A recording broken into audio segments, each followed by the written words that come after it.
Victoria Whitmore grabbed the tray of cold food and threw it against the wall. The plate shattered. Milk splashed across the floor. The 2-year-old in the corner didn't even flinch. He had stopped flinching weeks ago. "Stop looking at me like that," Victoria hissed, stepping closer to the child. "Your father is dead. His money is mine now. And you're just a problem I need to solve." She grabbed Lucas by the arm and dragged him to the thin mattress on the floor. The boy didn't cry. He didn't scream. He had learned that crying only made the pain worse. "Stay here and be quiet," Victoria said. "If I hear one sound from this room, you won't eat for 3 days. Do you understand me?" Lucas nodded, his blue eyes empty and hollow. Victoria slammed the attic door shut, turned the lock, and walked away without looking back. Downstairs, she checked her reflection in the mirror, adjusted her pearl necklace, and smiled. Tonight she was hosting a charity gala for underprivileged children. The irony never bothered her. The boy in the attic hadn't eaten in 2 days. He was learning to survive on silence and shadows. He was learning that no one was coming to save him. But he was wrong. If you want to know how this innocent child was saved from his stepmother's evil plan, subscribe to my channel and follow this story until the very end. Comment below which city you're watching from. I love seeing how far these stories travel around the world. Now let me tell you how one ordinary woman found the courage to do something extraordinary. Maria Santos pressed her back against the hallway wall and held her breath. Footsteps, coming closer. The sharp click of high heels on marble floors. She shouldn't be here. She knew she shouldn't be here. The 3rd floor was forbidden. Mrs. Whitmore had made that perfectly clear on Maria's first day. But Maria had heard something, a sound that made her blood run cold. A child's whimper, weak and broken, coming from behind the locked door at the end of the hall. The footsteps stopped. "Maria?" Victoria Whitmore's voice cut through the silence like a blade. Maria stepped away from the wall, her heart hammering against her ribs. "Yes, Mrs. Whitmore." Victoria stood at the top of the stairs, her green eyes narrowing. She wore a black silk dress and diamond earrings that caught the light. Her dark hair was pulled back in a perfect bun. She looked like a magazine cover. She looked like money. "What are you doing up here?" Maria's mind raced. "I was looking for cleaning supplies, ma'am. I thought there might be some in the storage closet." "The storage closet is on the 2nd floor." "Yes, ma'am. I got confused. This house is so large." Victoria walked toward her slowly, each step deliberate, each step dangerous. She stopped inches from Maria's face, close enough that Maria could smell her perfume. Roses and something else, something bitter underneath. "Let me be very clear," Victoria said softly. "This floor is off limits. That door stays locked. Always. Do you understand me?" "Yes, ma'am." The last housekeeper didn't understand. Victoria's lips curved into a smile that didn't reach her eyes. She thought she could go wherever she wanted. She thought the rules didn't apply to her. Maria's throat tightened. "What happened to her?" "She doesn't work here anymore." Victoria paused. "She doesn't work anywhere anymore." The threat hung in the air between them. Maria kept her face blank, her hands steady at her sides. She had learned long ago how to hide her fear. Growing up poor in Guatemala had taught her that. Surviving as an undocumented immigrant in America had reinforced it. "I understand, Mrs. Whitmore," Maria said. "It won't happen again." "See that it doesn't." Victoria turned and walked back down the stairs. Maria waited until the footsteps faded completely. Then she looked at the locked door one more time. Behind it, she heard the sound, again, faint, desperate. The cry of a child who had given up hope. Maria made a decision in that moment, a decision that would change everything. She was going to find out what was behind that door, no matter what it cost her. That night, Maria sat in her small apartment and stared at the water-stained ceiling. She couldn't stop thinking about that sound, that weak, broken whimper that seemed to echo in her bones. She had raised 3 children of her own back in Guatemala. She knew what a hungry child sounded like. She knew what fear sounded like, and she knew what neglect sounded like. Her phone buzzed. A video call from her daughter Sophia in Guatemala City. "Mama, finally, I've been trying to reach you all day." Maria forced a smile. "I'm sorry, mija. Work was busy." Sophia's face filled the screen, bright and beautiful at 16 years old. Behind her, Maria could see the small house she had bought with years of savings. The house where her children lived without her. "Are you okay, Mama? You look tired." "I'm fine, just thinking." "About what?" Maria hesitated. How could she explain? How could she tell her daughter that somewhere in America, in a mansion bigger than their entire neighborhood, a little boy was locked in an attic, a little boy whose cries no one heard, a little boy who was slowly disappearing? "Nothing important," Maria said. "Tell me about school." They talked for 20 minutes. Sophia was doing well in her classes. Miguel had joined a soccer team. They missed her. They loved her. They were proud of her. After the call ended, Maria lay in the darkness and cried. She thought about her own children safe and loved, waiting for her to come home someday. She thought about the boy in the attic alone and forgotten with no one to protect him. She thought about what she would want someone to do if her children were the ones locked away. By morning, Maria had made up her mind. She was going to save that child, even if it destroyed her. Maria arrived at the Whitmore estate an hour early the next day. The sun was barely up. The mansion stood silent and dark against the gray sky. Victoria's car was still in the garage. The house was asleep. Maria let herself in through the service entrance and stood in the kitchen listening. Nothing. No footsteps. No voices. Just the hum of the refrigerator and the tick of the grandfather clock in the hallway. She had a plan. Not a good plan, but a plan. First, she needed to learn Victoria's schedule. When did she leave the house? When did she return?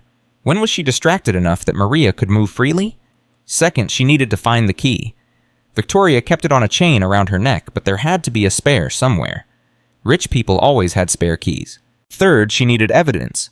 Photos, documents, proof that something terrible was happening in this house. Proof that someone would believe. Maria started cleaning the kitchen, moving slowly, listening for any sound from upstairs. At 8:30, she heard movement. Footsteps on the second floor. A door opening and closing. Water running. Victoria was awake. Maria kept working her ears, straining for every sound. At 9:15, Victoria came downstairs. She wore a cream-colored blouse and tan slacks. Her hair was perfect. Her makeup was flawless. "Good morning, Maria." "Good morning, Mrs. Whitmore." Victoria poured herself a cup of coffee and sat at the kitchen island, scrolling through her phone. Maria wiped the counters, stealing glances at her employer. "I have meetings today," Victoria said without looking up. "I'll be gone until 3. The silver needs polishing. The guest bathroom needs attention, and stay off the 3rd floor." "Yes, ma'am." Victoria finished her coffee and left. Maria heard the front door close, the car start the crunch of gravel as she drove away. The house was empty. Maria's heart pounded as she climbed the stairs. 1st floor, 2nd floor, 3rd floor. The locked door stood at the end of the hallway. White paint, brass handle, an ordinary door hiding something terrible. Maria knelt down and pressed her ear against the wood. Silence. "Hello," she whispered. "Is someone there?" "Nothing." "I heard you yesterday," Maria said softly. "I know you're in there. I'm not going to hurt you. I want to help." Still nothing. Then so faint she almost missed it, a shuffling sound. Movement. Someone was alive behind that door. "My name is Maria. I work in the house. I'm going to find a way to get you out. Do you understand? I'm going to help you." A small voice, barely audible. "Mama." Maria's heart shattered. "No, baby, I'm not your mama, but I'm going to take care of you. I promise." She heard footsteps approaching the door from inside. Small footsteps, then a sound that made her stomach turn. The boy was scratching at the door, trying to get out, trying to reach her. "I can't open it yet," Maria whispered, tears streaming down her face. "I don't have the key, but I'm going to find it. I'm going to come back for you. Just hold on a little longer. Can you do that?" The scratching stopped. Then so quietly she almost didn't hear it. "Hungry." Maria pressed her hand against the door. "I know, baby. I know. I'm going to bring you food. Tomorrow. I promise." She forced herself to stand up, forced herself to walk away. Every step felt like betrayal, but she couldn't help him if she got caught. She had to be smart. She had to be patient. She had to find that key. Maria spent the next 3 days learning the house. She memorized Victoria's schedule. Meetings on Monday, Wednesday, and Friday mornings. Charity board on Tuesday afternoons. Spa appointments on Thursday. Every pattern, every routine, every opportunity. She searched for the spare key everywhere. Desk drawers, kitchen cabinets, the coat closet by the front door. She found nothing, but she found other things. In the trash behind the kitchen, she discovered empty baby bottles crusted with old formula, dirty diapers wrapped in plastic bags and hidden at the bottom of the garbage bin, small jars of baby food barely touched thrown away with the regular waste. Victoria was keeping the boy alive. Barely. Just enough food to survive. Just enough water to breathe. But why? What was she waiting for? On Thursday afternoon, Maria got her answer. Victoria had left for her spa appointment. Maria was supposed to be cleaning the second-floor bathrooms. Instead, she was in Victoria's private study, a room she was only allowed to enter on Wednesdays. Her hands shook as she opened the desk drawers. Papers, files, bills, nothing unusual. Then she found it, a folder buried at the bottom of the largest drawer. Inside was a letter from a law firm, Wellington Price and Associates, attorneys at law. Maria's English wasn't perfect, but she understood enough. The letter was about a trust fund, Lucas Whitmore, the sole beneficiary. $40 million held in trust until his 18th birthday, but it was the last paragraph that made Maria's blood run cold. In the event of the death of the minor beneficiary prior to his 18th birthday, all assets shall transfer immediately to the surviving spouse and legal guardian, Victoria Ann Whitmore. Maria read it 3 times to make sure she understood. Victoria wasn't just neglecting Lucas. She was waiting for him to die, waiting for him to waste away in that attic room, starving and forgotten, so she could claim his inheritance. $40 million. That was what Lucas's life was worth to her. Maria's vision blurred. Her hands trembled so badly she almost dropped the letter. She grabbed her phone and took photos of every page. Then she carefully replaced the folder exactly where she had found it. She had evidence now. Proof of Victoria's plan. But she still didn't have the key. The next morning, Maria arrived at the estate with a small bag hidden under her coat. Inside were things she had bought at the grocery store the night before. Crackers, banana, juice box, baby food pouches. Not much, but enough to keep a child alive for one more day. Victoria was in the dining room, eating breakfast. Maria served her coffee and tried to keep her hands from shaking. "You seem nervous today," Victoria said, not looking up from her phone. Maria's heart stopped. "I didn't sleep well, ma'am. Bad dreams." Victoria took a sip of coffee. Dreams can be dangerous things. They make people do foolish things. Was that a warning? Did Victoria suspect something? Maria kept her face blank. "Yes, ma'am?" Victoria finished her breakfast and stood up. "I'm meeting with my lawyer this morning. I'll be back by noon. Don't forget to polish the silver." "Yes, ma'am." The moment Victoria's car disappeared down the driveway, Maria ran. 3rd floor, locked door. She knelt down and slid one of the crackers under the gap between the door and the floor. "Lucas, it's Maria. I brought you food." Silence. Then shuffling. A small hand appeared under the door and grabbed the cracker. Maria fed him through the crack. Cracker after cracker, broken into small pieces. She couldn't see him. She couldn't hold him. But she could keep him alive. "I'm going to get you out of here," she whispered. "I just need to find the key. Can you wait a little longer?" A small voice, barely audible. "Scared." "I know, baby, I know, but you're not alone anymore. I'm here. I'm going to take care of you." She heard a sound from downstairs, the front door opening. Victoria was back early. Maria's blood turned to ice. She grabbed her cleaning supplies and flew down the stairs, her heart pounding so hard she could barely breathe. She was wiping the 2nd floor banister when Victoria appeared at the top of the stairs. "Maria?" "Yes, ma'am." Victoria's eyes swept over her, missing nothing. "Why are you out of breath?" "I was hurrying to finish the bathrooms, ma'am. I want to do a good job." Victoria stared at her for a long moment. Maria felt sweat trickling down her back. "The meeting was canceled," Victoria said finally. "I'll be in my study. Bring me tea in 20 minutes. "Yes, ma'am." Victoria walked past her without another word. Maria leaned against the wall, her legs trembling. That was close. Too close. She had to find another way. The opportunity came 5 days later. Victoria was hosting a luncheon for her charity friends.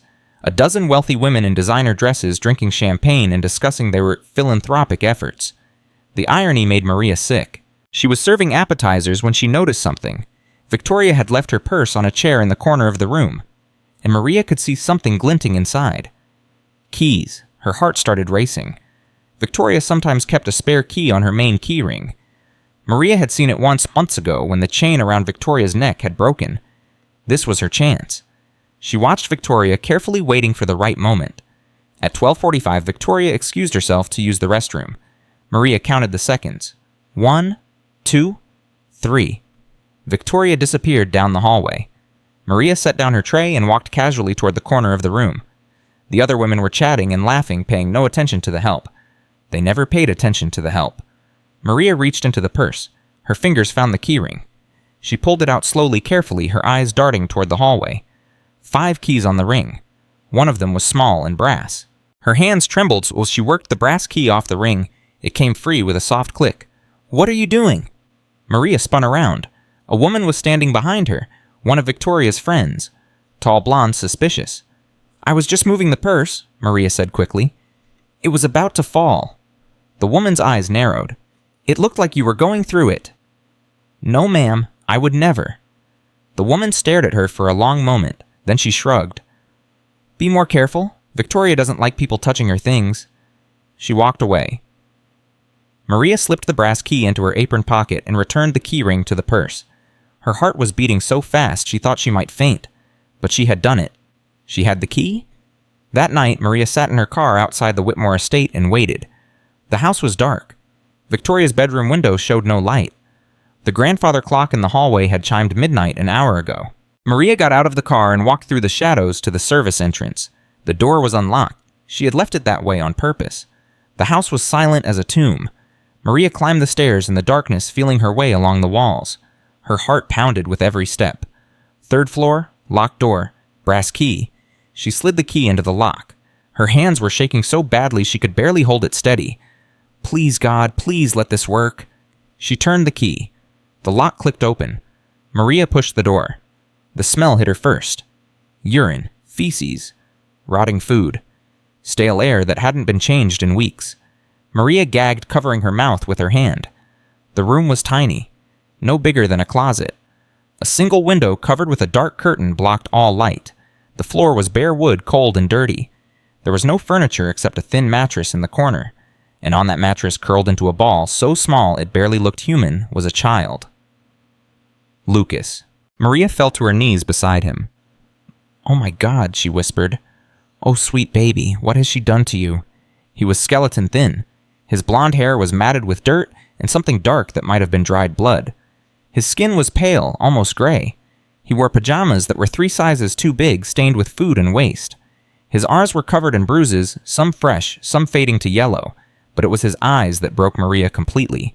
They were open, staring at nothing, empty, dead, the eyes of a child who had stopped hoping, a child who had stopped believing that help would ever come. "Lucas?"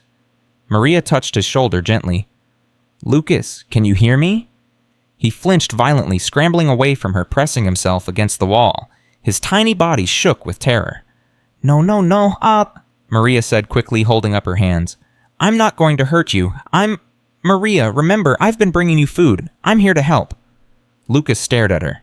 His breathing was fast and shallow. His hands clutched the thin blanket like a shield. Maria reached into her bag and pulled out a banana. "Look, I brought you something to eat. Are you hungry?" Lucas's eyes fixed on the banana. For the first time, Maria saw something other than fear in his face. Hunger. Desperate, painful hunger. She peeled the banana slowly and held out a piece. "Here, take it. It's yours." Lucas didn't move. He stared at the food like it was a trap, like he expected her to take it away, like he had learned that kindness always came with a price. "It's okay," Maria whispered. "I promise." Slowly, so slowly, Lucas's hand reached out. He grabbed the piece of banana and shoved it into his mouth. He chewed frantically, barely swallowing before reaching for more. Maria fed him the entire banana, then crackers, then a pouch of baby food, then another. He ate everything, his tiny hands trembling, his eyes never leaving her face. When the food was gone, Lucas looked up at Maria, and for the first time, a single tear rolled down his dirty cheek. "More?" he whispered. Maria started crying. She couldn't help it. The tears came flooding out, and she couldn't stop them. "I'll bring more tomorrow," she said, her voice breaking. "I'll bring you food every single day, I promise." Lucas crawled toward her slowly, cautiously, like a wounded animal approaching a stranger. He stopped inches from her knee and looked up at her face. Then very gently he reached out and touched her hand. Maria pulled him into her arms and held him close. His tiny body was so light, so fragile. She could feel his ribs through his pajamas. She could feel his heart beating against her chest, fast and frightened. "You're safe now," she whispered, rocking him back and forth. "I've got you. You're not alone anymore." Lucas's body stiffened at first. Then slowly he melted into her arms. He pressed his face against her shoulder. And for the first time in who knows how long, someone held him. They stayed like that for a long time. Maria lost track of the minutes. All she knew was that this child needed her, and she wasn't going to let him down. Finally, she pulled back and looked at his face. His eyes were different now, still scared, still wary, but there was something else there too. Hope. "I have to go now," Maria said softly, "but I'm coming back tomorrow, and the day after, and every day until I can get you out of here. Do you understand?" Lucas's lower lip trembled. "Don't go." Those 2 words almost destroyed her. "I have to, baby, just for a little while, but I'll be back, I promise. I've never broken a promise in my life." She kissed his forehead and stood up.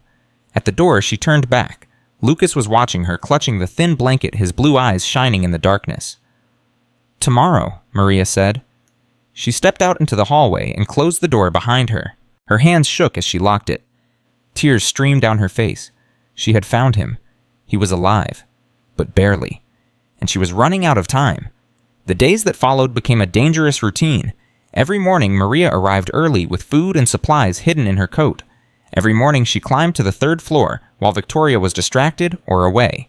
Every morning, she spent precious minutes with Lucas, feeding him, cleaning him, talking to him, reminding him that he wasn't alone. And every morning, she came closer to getting caught. On the 4th day, Victoria came home an hour early. Maria was on the 2nd floor, but she heard the car in the driveway and her heart nearly stopped. She had just been with Lucas. If Victoria had arrived 10 minutes sooner...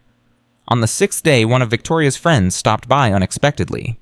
Maria had to hide in the coat closet for 20 minutes while they chatted in the hallway, her bag of baby food clutched to her chest. On the 8th day, Victoria asked her a question that made her blood run cold.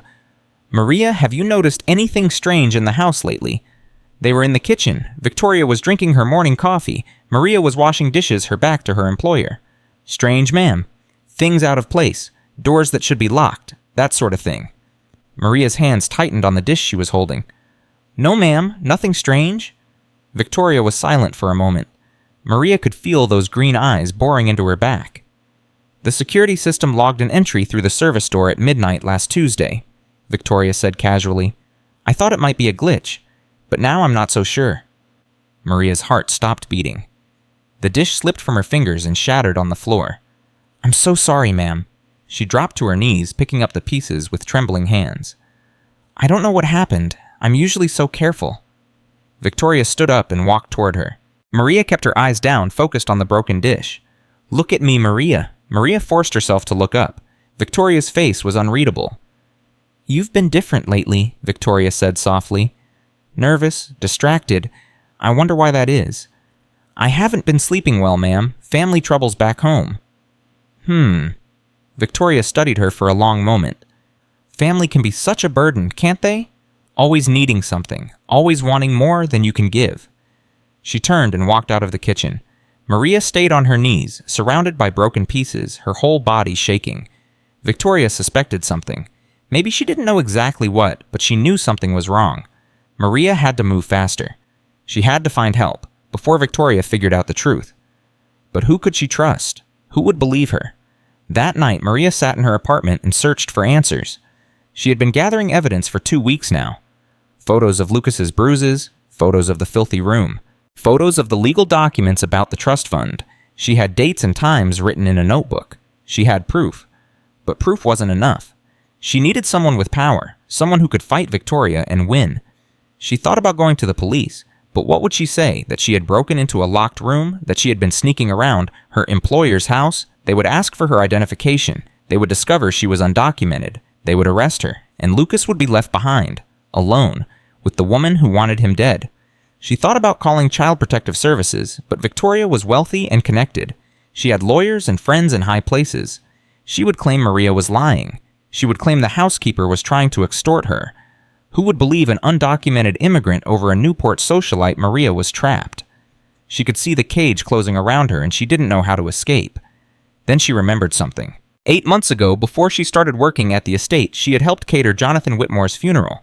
She had been serving food when she noticed a woman standing apart from the crowd. The woman had been watching Victoria with narrowed eyes. She had asked the lawyers questions about Lucas, about the will, about who would take care of the child. Her voice had been sharp with suspicion. Maria had overheard her name. Catherine Whitmore. Jonathan's younger sister. Lucas's aunt. Maria grabbed her phone and started searching. Catherine Whitmore. Providence. Rhode Island. There she was. Partner at a family law firm. specialist in custody cases and child welfare, a lawyer who spent her career fighting for children. Maria stared at the phone number on the screen. Her finger hovered over the call button. This was it. This was her only hope. But what if Catherine didn't believe her? What if she called the police? What if this made everything worse? Maria thought about Lucas, his hollow eyes, his skeletal body, the way he clung to her like she was the only solid thing in his world. She thought about what would happen if she didn't make this call, if Victoria's plan succeeded, if Lucas wasted away in that attic until there was nothing left. Maria pressed call. The phone rang. Once, twice, 3 times. Catherine Whitmore speaking. Maria's throat tightened. For a moment, she couldn't speak. Hello, is anyone there? Miss Whitmore? Maria's voice came out as a whisper. My name is Maria Santos. I work at your brother's house. I need to talk to you about Lucas. Silence. A long, heavy silence. What about Lucas? Catherine's voice changed, sharp, alert, scared. He's in trouble, Maria said. Serious trouble. Your nephew is locked in the attic. He's starving. He's covered in bruises. Victoria keeps him there alone in the dark like an animal. Oh my God. I've been feeding him in secret for 2 weeks, but I can't keep him safe much longer. Victoria is getting suspicious, and I found documents, legal papers about his trust fund. What kind of documents? Maria took a deep breath. If Lucas dies before he turns 18, Victoria gets everything, $40 million. She's not just neglecting him, Miss Whitmore, she's waiting for him to die. The silence stretched between them. Maria could hear Catherine breathing on the other end, fast and shallow. I knew something was wrong, Catherine finally said. Her voice was thick with tears. I tried to visit him twice after the funeral. Both times Victoria said he was sick. She said he couldn't have visitors. I should have pushed harder. I should have. You didn't know, Maria interrupted. No one knew, but now you do, and I need your help. Tell me what you need. I can't go to the police. I don't have papers. If they investigate me, they'll deport me, and Lucas will be left alone with her. I need someone who can fight Victoria and win. I'm a lawyer, Catherine said. I fight for children every day. I can help, but I need to see everything you have. I have photos, documents, everything. Meet me tomorrow, 9 a.m. There's a coffee shop in Providence called The Daily Grind on Hope Street. Bring all of it. I'll be there. And Maria? Yes. Thank you. Catherine's voice broke. Thank you for protecting my nephew. You may have just saved his life. Maria hung up and sat in the darkness, her whole body trembling. She had done it. She had found help. Tomorrow everything would change. But as she lay down to sleep, Maria couldn't shake the feeling that something was wrong, that she had missed something, that Victoria was one step ahead of her. She was right. At that very moment across the city, Victoria Whitmore was sitting in her study staring at her laptop screen. The security footage was grainy, but clear enough. A figure climbing the stairs to the 3rd floor. A figure opening the locked door. A figure spending hours in the room where she kept the boy. Maria Santos. Victoria's hands tightened on the arms of her chair. Her green eyes glittered with cold fury. So, she whispered to the empty room, you think you can take what's mine. She picked up her phone and dialed a number from memory. It's me, she said when the line connected. I need you to do something. The housekeeper, Maria Santos. I want to know everything about her, where she lives, where she came from, and most importantly, Victoria smiled and there was nothing human in it. I want to know how to make her disappear. Maria woke at 5 a.m., her heart already racing. Today was the day. Today she would meet Catherine Whitmore. Today she would show her everything. Today they would make a plan to save Lucas. She checked her phone for the 100th time. The photos were there. The documents were there. 2 weeks of evidence carefully gathered waiting to be seen by someone who could actually help. Maria showered, dressed, and made herself coffee she couldn't drink. Her stomach was twisted in knots. She kept thinking about Lucas alone in that dark room, waiting for her to come back. She had told him yesterday that something big was happening, that help was coming, that he just needed to hold on a little longer. Soon, baby, she had whispered through the door. Very soon. At 7:30 a.m., Maria got in her car and drove toward Providence. The coffee shop was 30 minutes away. She would arrive early, find a quiet corner, and wait. She would show Catherine everything. She would make her understand. And then finally, Lucas would be free. Maria didn't notice the black sedan that pulled out behind her as she left her apartment complex. She didn't notice it following her through the streets of Newport, keeping 3 car lengths back, never too close, never too far.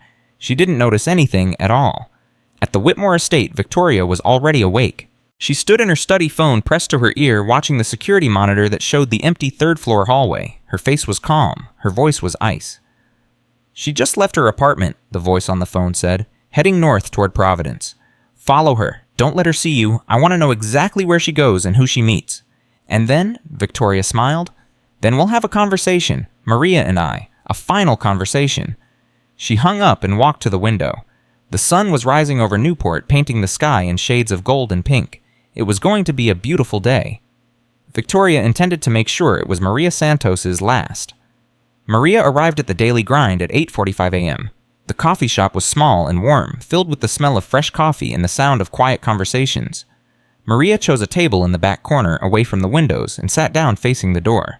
Her hands were shaking. She ordered tea she didn't want and checked her phone again. The photos were still there. Everything was ready. At exactly 9:00 a.m., the door opened.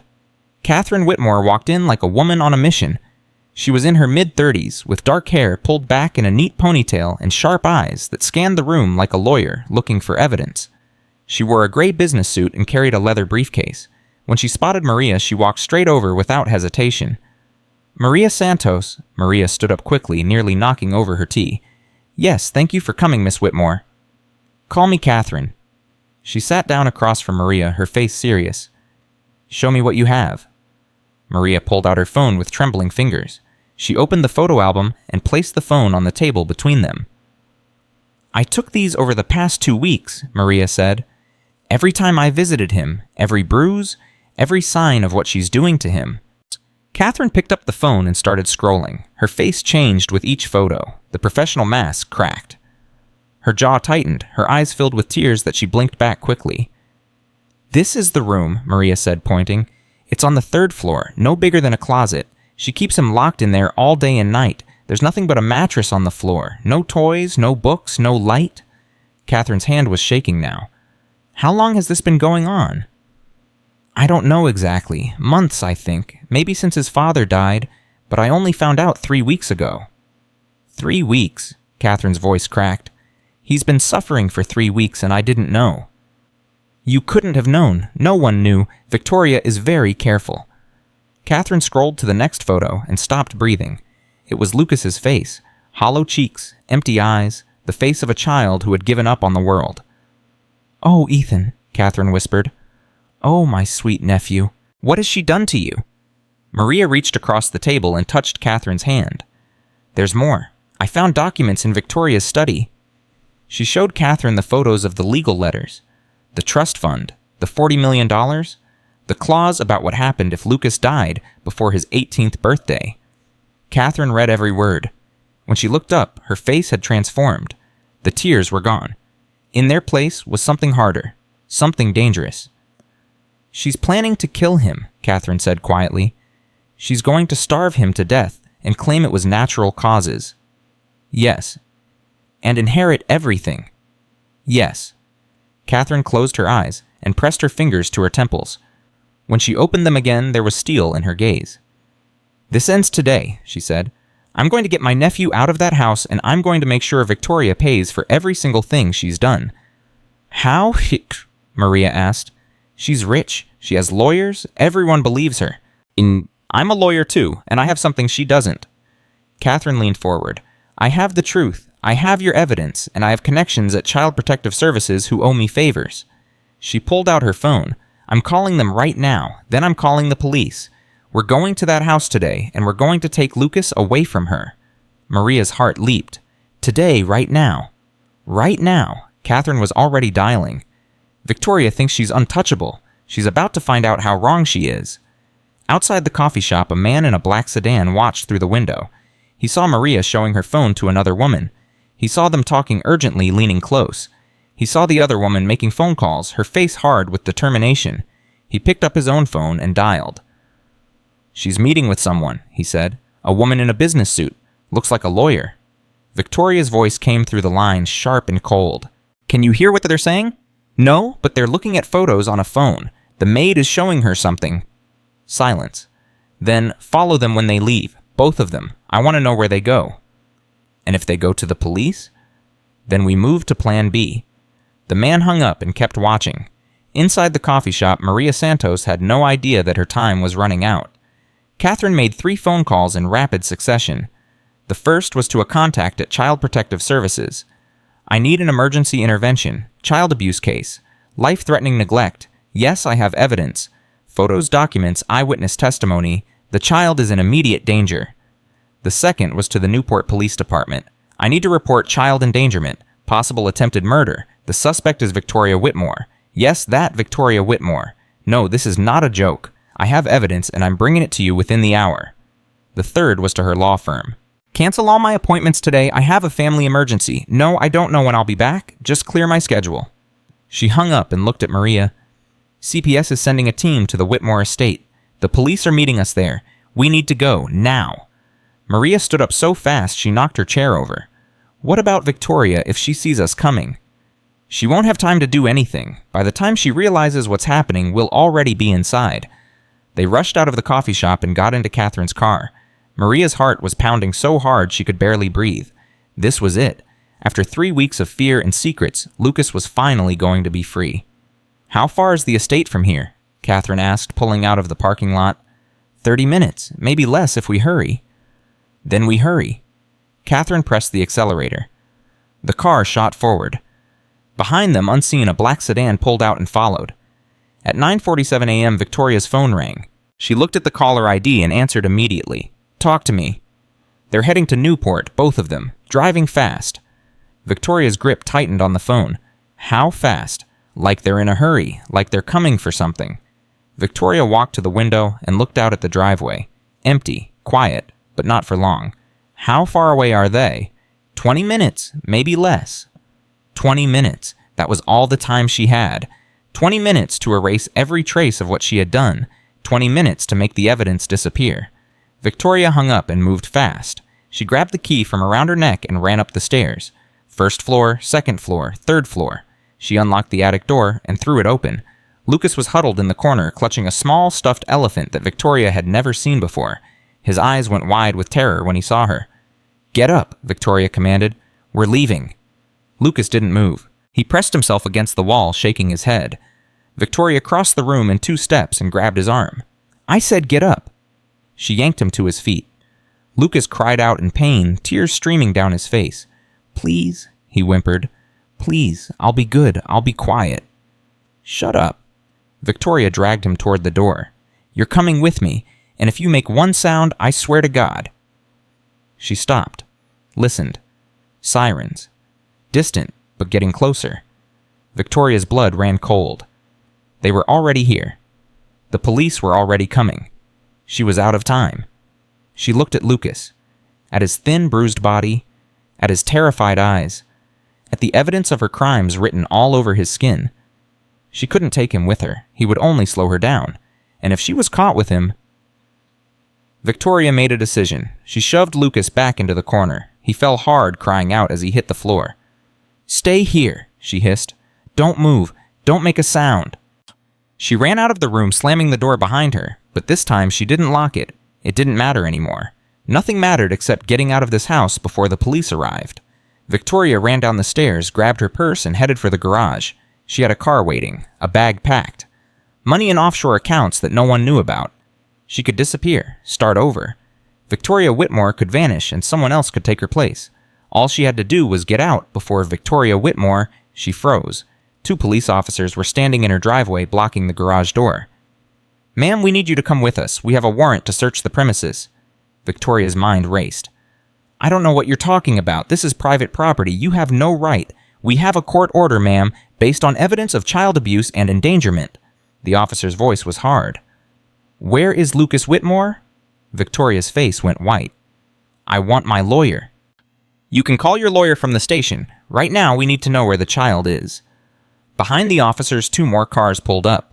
Catherine jumped out before her car had fully stopped Maria right behind her. Catherine? Victoria's voice dripped with venom. I should have known you were behind this. Where is he? Catherine demanded, pushing past the officers. Where is Lucas? I don't know what you're talking about. Don't lie to me, Catherine was screaming now, tears streaming down her face. Where's my nephew? What have you done with him?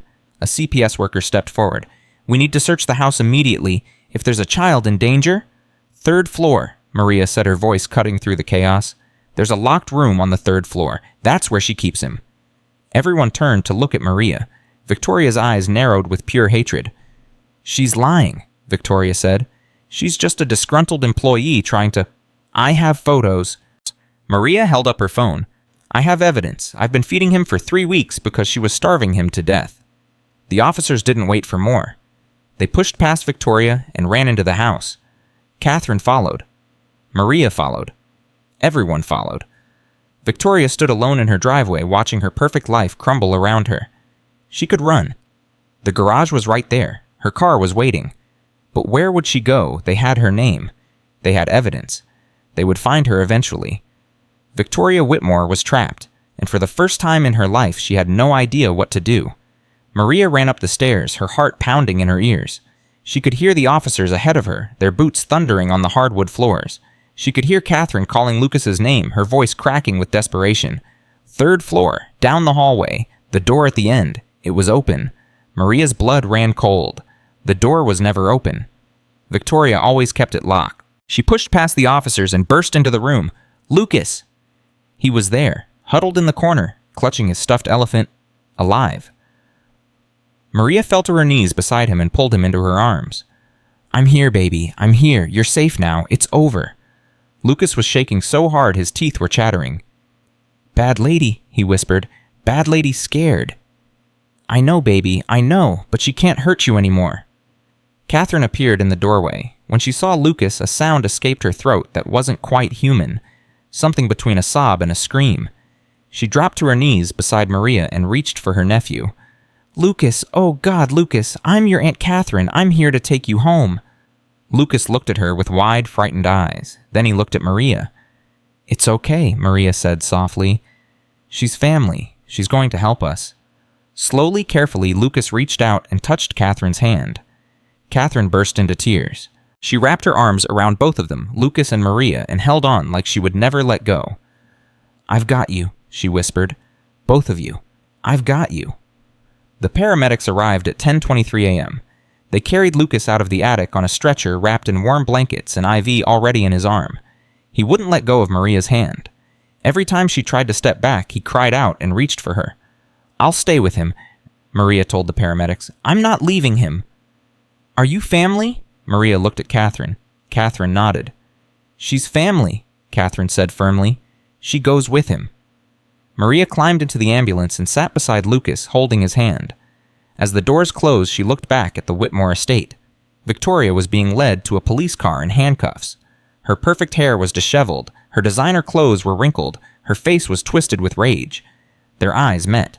Victoria's lips moved, forming words that Maria couldn't hear through the ambulance doors, but she could read them clearly. This isn't over. Maria looked away and focused on Lucas. His eyes were closed now, his breathing slow and steady. For the first time in months, he was safe. You did it, Maria whispered to him. You survived. You're free. The ambulance pulled away, sirens wailing, carrying them toward the hospital and a new beginning. Behind them, the Whitmore estate grew smaller and smaller until it disappeared entirely. At 11:15 a.m., Maria sat in a hospital room and watched Lucas sleep. The doctors had examined him thoroughly. Severe malnutrition, dehydration, multiple bruises in various stages of healing. Developmental delays from lack of stimulation. The list went on, a catalog of horrors that made Maria sick to read. But he was alive. He was safe. He was going to recover. Catherine sat in the chair beside Maria, her face pale and exhausted. The police called, Catherine said quietly. They formally arrested Victoria. She's being charged with child abuse, child endangerment, and theft. They're adding attempted murder to the list. Maria nodded, but she couldn't feel relieved. Not yet. What happens now? Now we focus on Lucas, on helping him heal. Catherine paused. The doctors say it's going to take months, maybe years. He's been through so much trauma. I know. Maria looked at the small boy in the hospital bed. But he's strong. Stronger than anyone knows. Catherine was quiet for a moment. Then she said, Maria, I need to ask you something. Yes. The police are going to want to interview you. They're They're going to ask questions about how you found Lucas, how you got into that room, how you gathered the evidence. Catherine's voice was careful. They're going to ask about your background. Maria's stomach tightened. I know. You're undocumented. Yes. Catherine reached over and took Maria's hand. I'm going to protect you. I've already talked to an immigration attorney. There's something called a U visa. It's for people who are victims of crimes or who help law enforcement solve serious crimes. Your testimony is going to put Victoria in prison for decades. That makes you eligible. Maria felt tears burning her eyes. Really?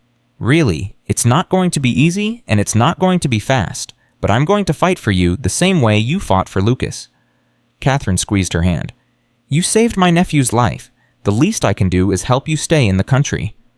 Maria couldn't speak. She just nodded, tears streaming down her face. On the bed, Lucas stirred. His eyes fluttered open. Maria? His voice was small and scared. Maria leaned over and smoothed his hair back from his forehead. I'm here, baby. I'm right here. Lucas looked at her for a long moment. Then he looked at Catherine, then back at Maria. Stay, he whispered. Maria smiled through her tears. Yes, baby, I'm staying. I'm not going anywhere. Lucas closed his eyes and fell back asleep. His small hand wrapped around Maria's finger. And for the first time in a very long time, Maria felt something she had almost forgotten how to feel. Hope. At 3:47 p.m., Maria's phone rang. She was still at the hospital sitting beside Lucas's bed. Catherine had gone to deal with the lawyers and the police and the endless paperwork that came with taking custody of a traumatized child. Maria looked at the caller ID, unknown number. She answered, Hello. Silence on the other end, then a voice, cold, familiar, terrifying. Did you think it would be that easy, Maria? Maria's blood turned to ice. Victoria.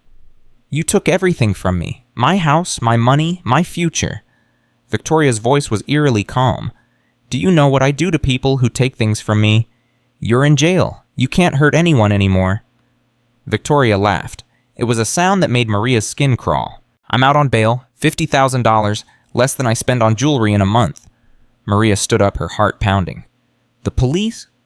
The police can't be everywhere, Maria, and they can't protect everyone. Victoria paused. Tell me, how is your daughter doing, Sophia? Isn't it 16 years old? Lives in Guatemala City, goes to San Carlos Academy. Maria stopped breathing. Such a beautiful girl, Victoria continued. It would be such a shame if something happened to her. If you touch my daughter, I won't have to touch her. I have friends, Maria, friends who owe me favors, friends who can make things happen on the other side of the world.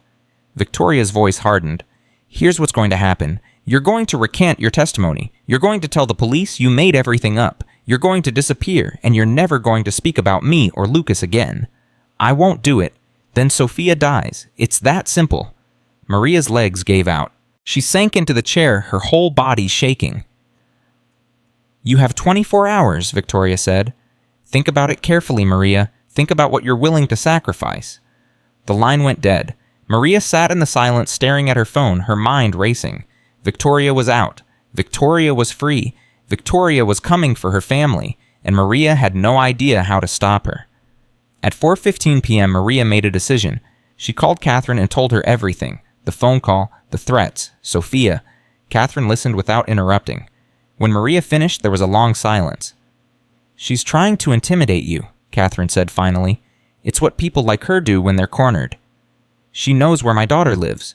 She knows what school she goes to. And we're going to make sure nothing happens to her. Catherine's voice was firm. I'm calling the police right now. Making threats against a witness is a serious crime. They'll revoke her bail. What if it's not fast enough? What if she already saw? Maria, listen to me. Catherine's voice cut through her panic. Victoria is desperate. Desperate people make mistakes. The more she threatens you, the more evidence we have against her. She's only making things worse for herself.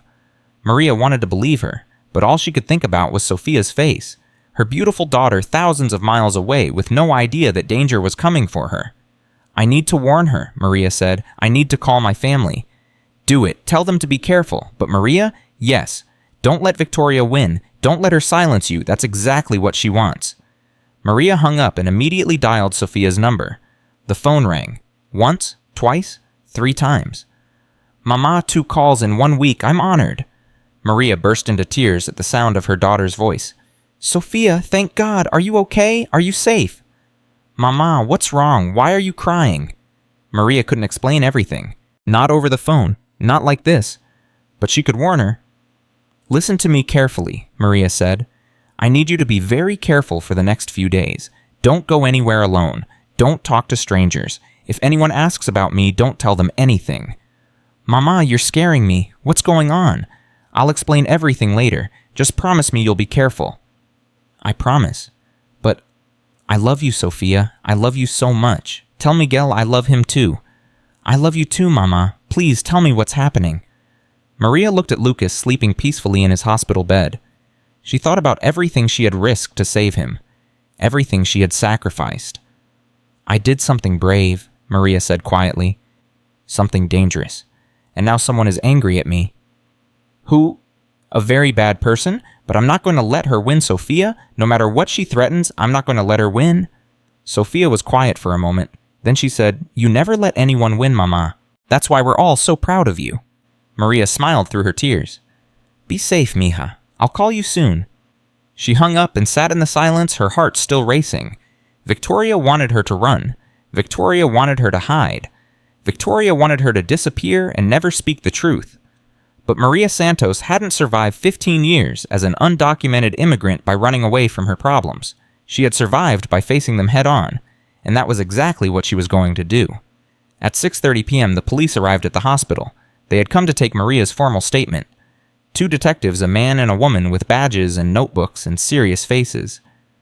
Mrs. Santos, the female detective said, We understand you received a threatening phone call from Victoria Whitmore earlier today. Yes. Can you tell us exactly what she said? Maria told them everything. The threats against Sophia, the demand that she recant her testimony, the 24-hour deadline. The detectives exchanged glances. We've already contacted the authorities in Guatemala, the male detective said. Your family is being watched. Nothing is going to happen to them. Maria felt a weight lift from her chest. Thank you. We've also filed a motion to revoke Victoria Whitmore's bail. She violated the terms of her release by contacting you. She'll be back in custody by tonight. And then we build our case. The female detective leaned forward. Mrs. Santos, your testimony is crucial. Without you, we might not be able to prove what happened to that little boy. Victoria's lawyers are going to try everything they can to discredit you. They're going to bring up your immigration status. They're going to call you a liar. They're going to make this very, very difficult. Maria looked at Lucas, still sleeping, still holding the stuffed elephant she had given him. I don't care, she said quietly. I don't care what they say about me. I don't care what they try to do.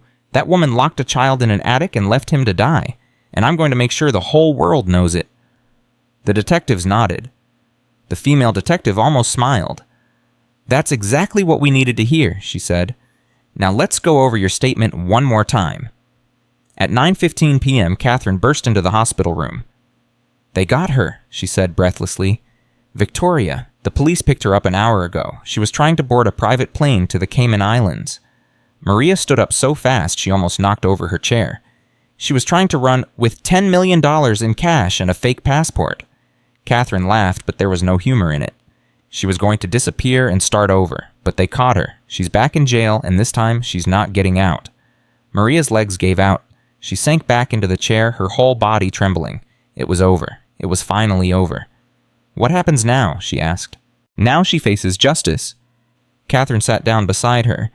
The prosecutor is adding flight risk and witness intimidation to the charges. She's looking at 30 years minimum, maybe more. And Lucas? I've filed for emergency custody. Given the circumstances, the judge is going to approve it tomorrow. Catherine reached over and took Maria's hand. He's going to come home with me, Maria, and I want you to come too. Maria blinked. What? I need help. Lucas trusts you more than anyone in the world. The doctors say he's going to need intensive care for months, therapy, special attention, someone who loves him. Catherine's eyes filled with tears. I can't do it alone. I need you. But You're not just anything. Catherine squeezed her hand.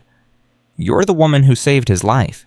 You're the woman who risked everything to protect a child who wasn't even yours. You're a hero, Maria, and I want you to be part of our family. Maria couldn't speak. The tears were falling too fast. On the bed, Lucas stirred. His eyes opened, looking around the room until they found Maria. "Maria," he whispered. She leaned over and kissed his forehead. "I'm here, baby. Stay." Maria looked at Catherine.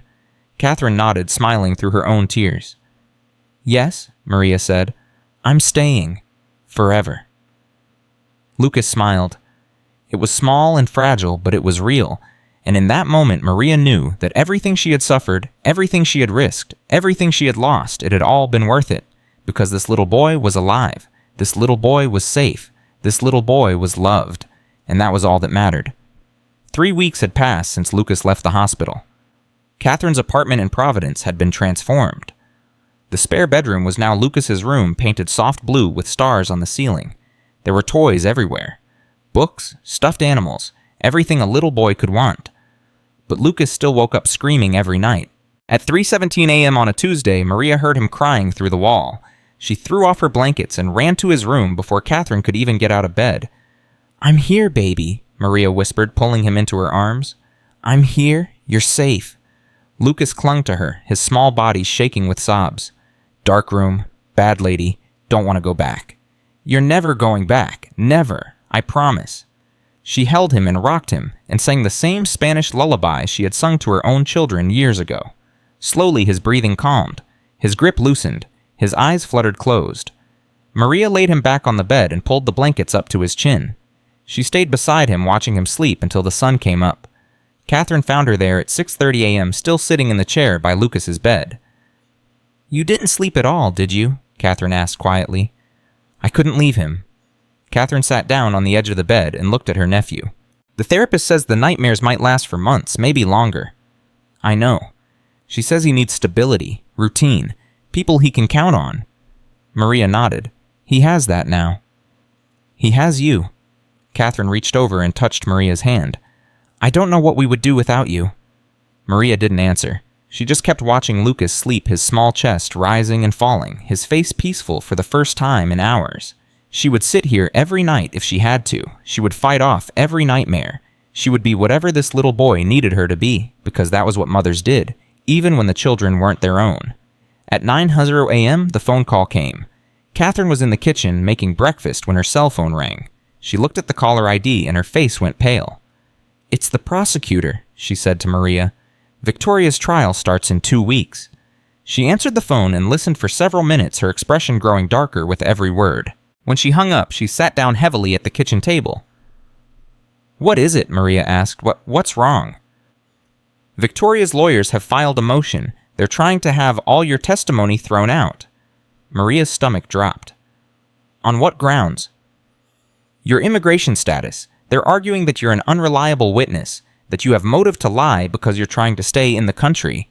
Catherine's voice was bitter. "They're going to put you on trial, Maria. They're going to try to destroy your credibility." Maria closed her eyes. She had known this was coming. The detectives had warned her, but hearing it out loud still felt like a punch to the gut. "What do? We fight." Catherine stood up, her jaw set with determination. "I've already talked to the immigration attorney. Your U visa application is being expedited. By the time the trial starts, you'll have temporary protected status." "Will that be enough?" "It has to be." Catherine paused. "Maria, I need to ask you something, and I need you to be completely honest with me." "Anything." "Is there anything in your past that Victoria's lawyers could use against you? Anything at all, because if there is, I need to know now so we can prepare." Maria thought about her life. 15 years in America, cleaning houses, sending money home, living in the shadows, always afraid, always careful. "I crossed the border illegally when I was 22, she said quietly. "I worked without papers for 3 years before I got a fake social security number. I used it to get jobs." Catherine nodded slowly. "Anything else?" "No, I've never been arrested, never been in trouble. I just wanted to work and take care of my family." "Then we'll deal with it." Catherine reached across the table and squeezed Maria's hand. "Victoria's lawyers are going to try to make you look like a criminal, but we're going to make sure the jury sees the truth, that you're a hero who risked everything to save a child's life." Maria wanted to believe her, but the fear was still there, coiled in her stomach like a snake. What if it wasn't enough? What if Victoria's money and lawyers were too powerful? What if the jury didn't believe her? What if Victoria won at 2:15 p.m.? Maria took Lucas to his therapy appointment. Dr. Sarah Chen was a child psychologist who specialized in trauma cases. She was kind and patient with a soft voice that made even the most frightened children feel safe. Maria sat in the waiting room while Lucas was inside. She could hear their voices through the door, too muffled to make out words, but she could tell when Lucas was upset. His voice would get higher faster. Then Dr. Chen would speak calm and steady, and Lucas would settle down again. After 45 minutes, the door opened. Lucas ran out and threw himself into Maria's arms. "I told her about the dark room," he said into her shoulder.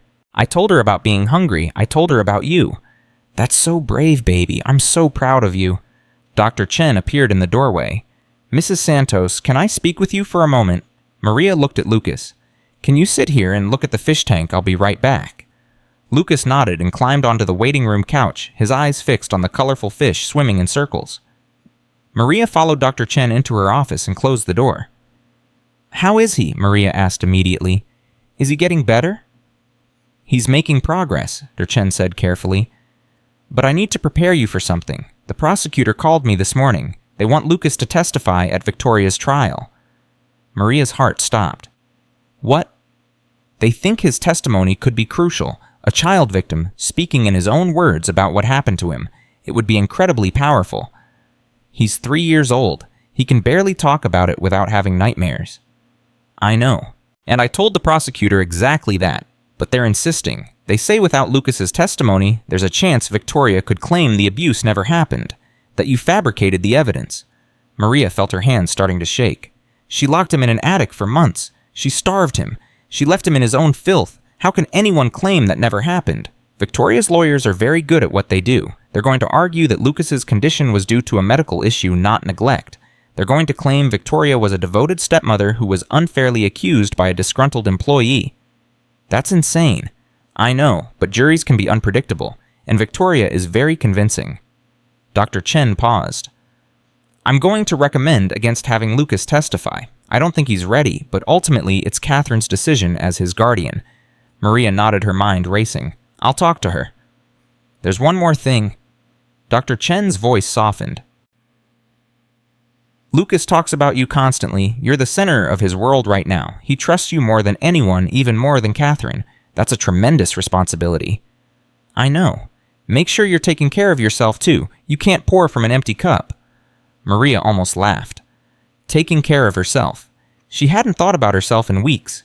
Every moment was about Lucas, his meals, his therapy, his nightmares, his slow, painful healing. "I'll try," she said, but they both knew it was a lie. At 6:45 p.m., Catherine came home with news. "The judge denied Victoria's motion," she announced barely through the door. "Your testimony stands. They can challenge your credibility, but they can't exclude your evidence." Maria felt relief wash over her. Thank God. "There's more." Catherine set down her briefcase and sat next to Maria on the couch. "The prosecutor found something. During their investigation, they discovered that Jonathan Whitmore's death might not have been an accident." Maria went cold. "What do you mean?" "Jonathan died in a car accident 8 months ago. Single vehicle drove off a cliff on a mountain road. The police ruled it accidental at the time." Catherine's voice was tight. "But now they're reopening the investigation. They found evidence that his brakes had been tampered with." Maria's hand flew to her mouth. "Victoria killed him." "They don't have proof, not yet, but they're looking."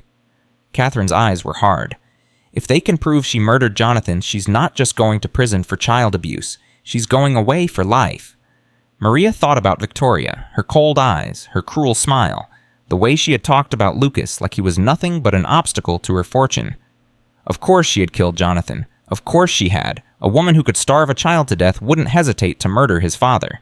"Does Lucas know," Maria asked, "about his father?" "He knows his daddy went to heaven. That's all he understands at his age." Catherine's voice cracked. "Jonathan was a good man. He loved Lucas more than anything. He would have protected him with his life. He trusted Victoria." "Everyone trusted Victoria. She's that good at pretending to be human." Catherine wiped her eyes. "But not anymore. The whole world is going to see what she really is." At 10:30 p.m., Maria's phone rang. She was in her room trying to sleep when she saw the unknown number on her screen. Her blood ran cold. The last time she had received a call from an unknown number, it had been Victoria threatening her daughter. She answered anyway. "Hello?" "Mrs. Santos." A man's voice, professional and urgent. This is Detective Morrison from the Newport Police Department. I apologize for calling so late. Maria sat up, her heart pounding. What's wrong? What happened? Victoria Whitmore escaped custody 2 hours ago. The words didn't make sense. Maria heard them, but her brain refused to process them. What? She was being transferred between facilities when the transport vehicle was attacked. 2 guards were injured. Victoria is gone. Maria couldn't breathe. How is that possible? We believe she had help, probably people she hired before her arrest. The detective's voice was grim. Mrs. Santos, I need you to listen carefully. We have reason to believe Victoria may try to come after you or Lucas. We're sending officers to your location right now.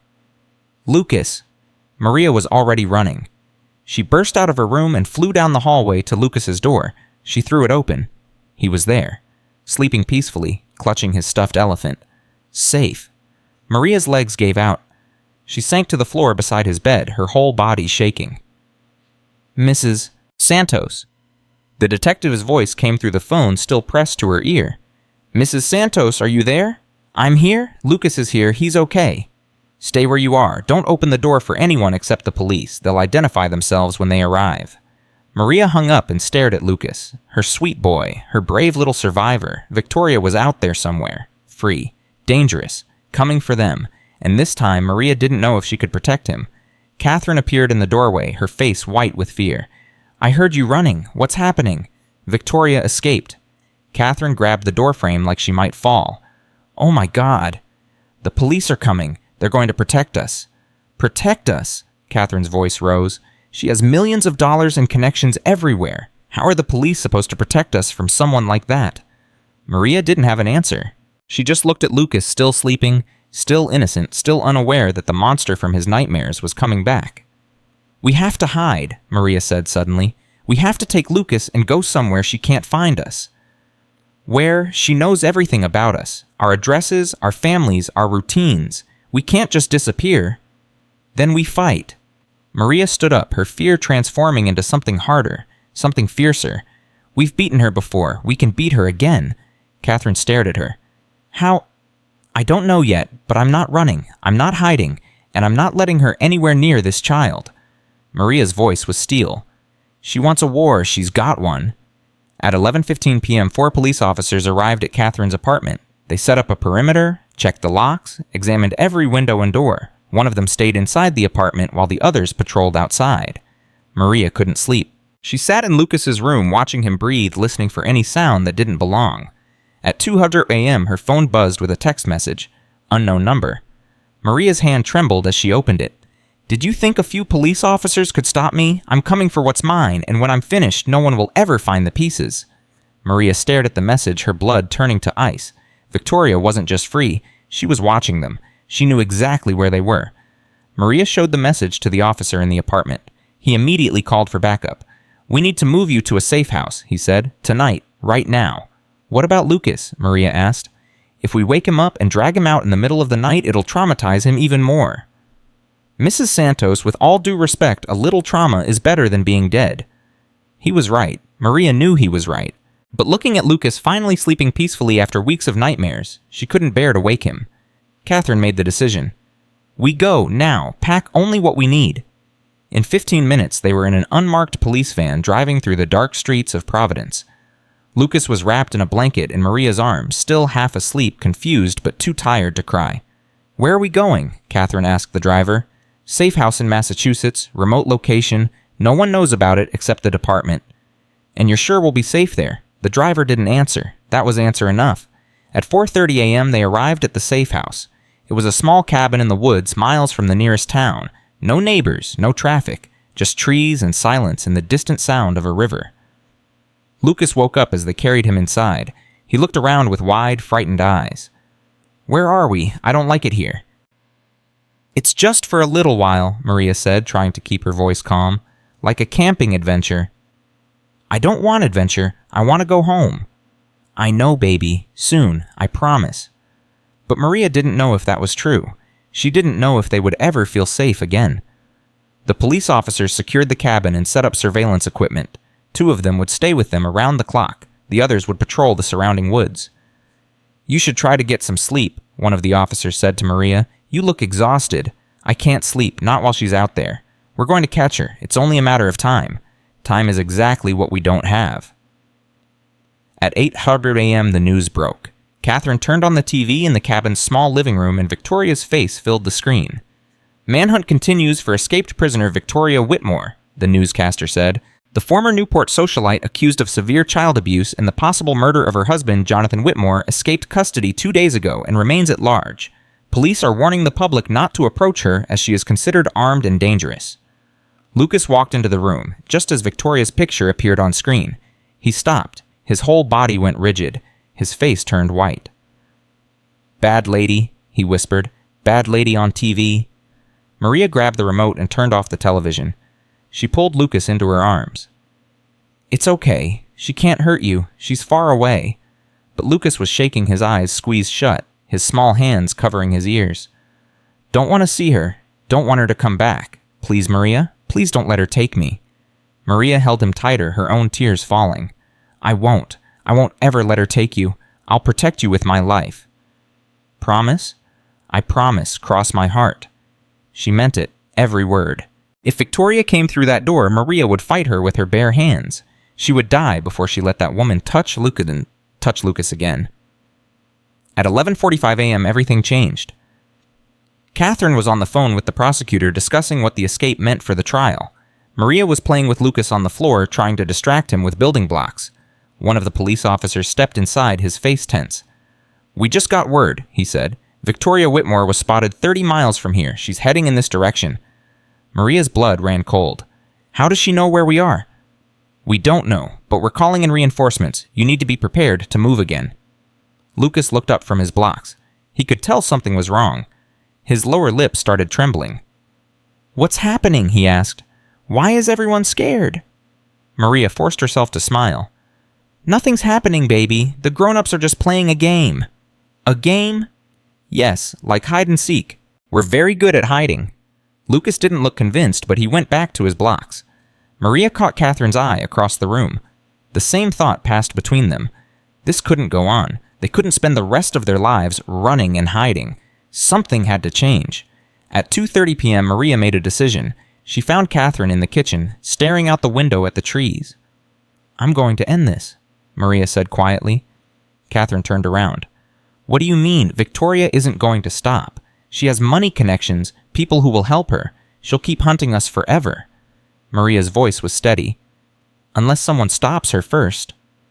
"What are you suggesting?" "I'm going to draw her out. Use myself as bait. Let her come for me, and then the police can catch her." Catherine's face went white. "That's insane. She'll kill you." "Maybe, or maybe I'll finally end this nightmare." Maria paused. "Lucas can't live like this forever, Catherine. Running, hiding, always afraid. He deserves better. He deserves to be free." "And what about you? You deserve to be free, too." Maria smiled sadly. "I've never been free. Not since I crossed that border 15 years ago. But I can give Lucas something I never had. A life without fear. There has to be another way. If there is, I don't see it." Maria reached out and took Catherine's hands. "Take care of him. No matter what happens, promise me." Catherine was crying now. "Maria, please, don't do this." "I have to. It's the only way." She turned and walked toward the door. Catherine ran after her and grabbed her arm. "At least wait for the police. Let them help you." Maria shook her head. "The police can't do what I'm going to do, but they can be ready when Victoria shows up." "How will you know where to find her?" Maria pulled out her phone and looked at the text message from the night before. "I'm not going to find her," she said. "I'm going to let her find me." At 3:15 p.m., Maria sent a text message. She used the unknown number that Victoria had texted from. She kept the message simple. "I know what you did to Jonathan. I have proof. Meet me at the old mill off Route 7 at 6 p.m. Come alone or I go to the police." She didn't have proof. She didn't have anything. But Victoria didn't know that. The reply came within minutes. "I'll be there. And Maria. When this is over, I'm going to enjoy watching you beg for your life." Maria stared at the message. Her hands were steady. Her heart was calm. She wasn't afraid anymore. She had spent her whole life being afraid. Afraid of poverty, afraid of deportation, afraid of failure. But watching Lucas suffer had burned all that fear away. In its place was something stronger, something fiercer. Love, the most powerful weapon in the world. At 5:45 p.m., Maria arrived at the old mill. The police were hidden in the woods watching through binoculars and thermal cameras. They had wanted to wire her, but Maria had refused. Victoria would check for devices. She would know. Maria walked into the abandoned building alone. Her footsteps echoed on the concrete floor. The late afternoon sun slanted through broken windows, creating patches of light and shadow. "Victoria," she called out. "I'm here." Silence, then footsteps, coming from the shadows. Victoria Whitmore emerged from behind a pillar. She looked different from the polished socialite Maria remembered. Her hair was tangled, her clothes were wrinkled, her eyes were wild. But she was still dangerous. Maria could see it in the way she moved, the way she smiled. "Maria Santos." Victoria said, her voice dripping with contempt. "The noble maid who ruined my life. I've been looking forward to this." "I know you killed Jonathan." Victoria laughed. "Is that what this is about? You think you can threaten me with information I already know? I think you're desperate. I think you're scared. I think you know your life is over." Victoria's smile faded. "My life is far from over. Do you have any idea how much money I have? How many countries will shelter me? I could disappear tomorrow and live like a queen for the rest of my days." "Then why are you here?" Victoria stepped closer, her eyes burning with hatred. "Because you took something from me. Not just the money, not just the house. You took my victory. I had it all planned so perfectly. Jonathan dead, the brat wasting away upstairs, and then tragically he would die of some mysterious illness, and I would inherit everything. But I found him." "Yes, you found him." Victoria's voice turned cold.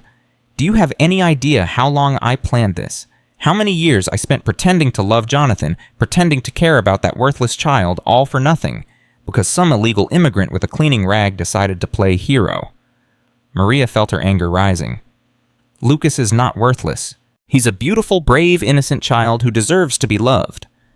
He's a meal ticket. That's all he ever was." Victoria pulled something from behind her back. A gun, small and silver, gleaming in the dim light. "And now, thanks to you, I have to start all over again. But first, I'm going to tie up some loose ends." Maria didn't flinch. She had expected this. She had prepared for this. "The police are outside," she said calmly. "They know I'm here. They know you're here. If you shoot me, you won't make it 10 feet before they take you down." Victoria hesitated.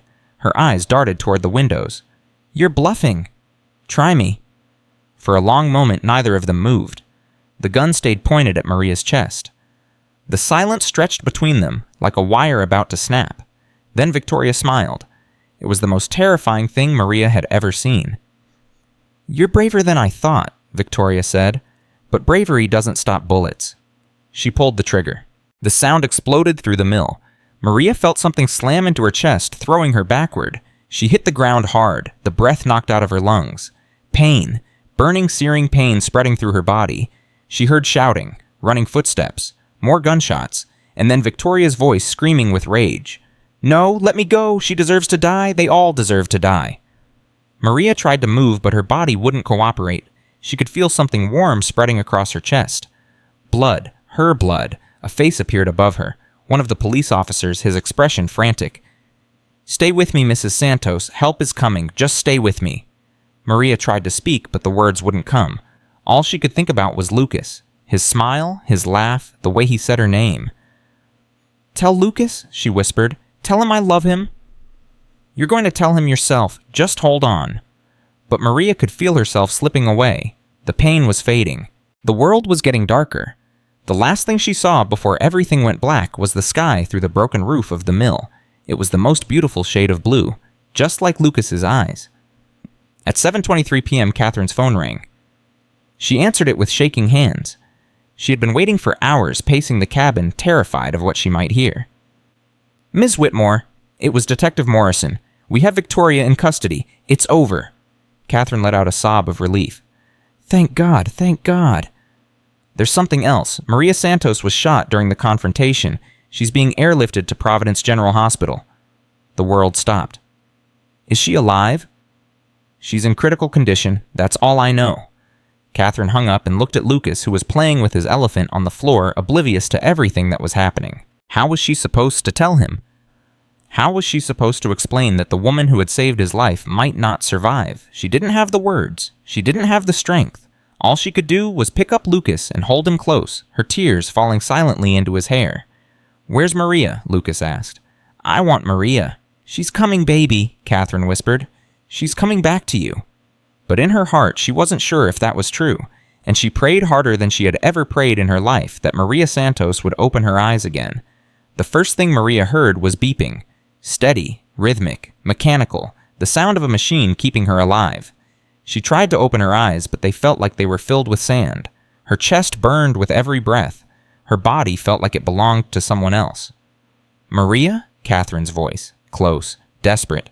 "Maria, can you hear me?" She tried to speak, but nothing came out. Her throat was raw like she had swallowed broken glass. "She's waking up, nurse, she's waking up." Footsteps, voices, hands touching her face, her arms, her chest. Maria forced her eyes open. Bright lights, white ceiling, the blur of faces moving around her. "Mrs. Santos!" A woman in scrubs leaned over her. "Can you hear me? Squeeze my hand if you can hear me." Maria squeezed. It took every ounce of strength she had. "Good. That's very good. You're in Providence General Hospital. You were shot in the chest. The bullet missed your heart by 2 centimeters. You're very lucky to be alive." "Lucky?" Maria almost laughed. Nothing about this felt lucky. "Lucas," she whispered. The word scraped against her throat like sandpaper. "Where's Lucas?" Catherine appeared at her side, tears streaming down her face. "He's safe. He's at my mother's house. The police are with him." "Victoria." "In custody. Maximum security this time. She's not getting out again." Maria closed her eyes. Relief washed over her so powerful it made her dizzy.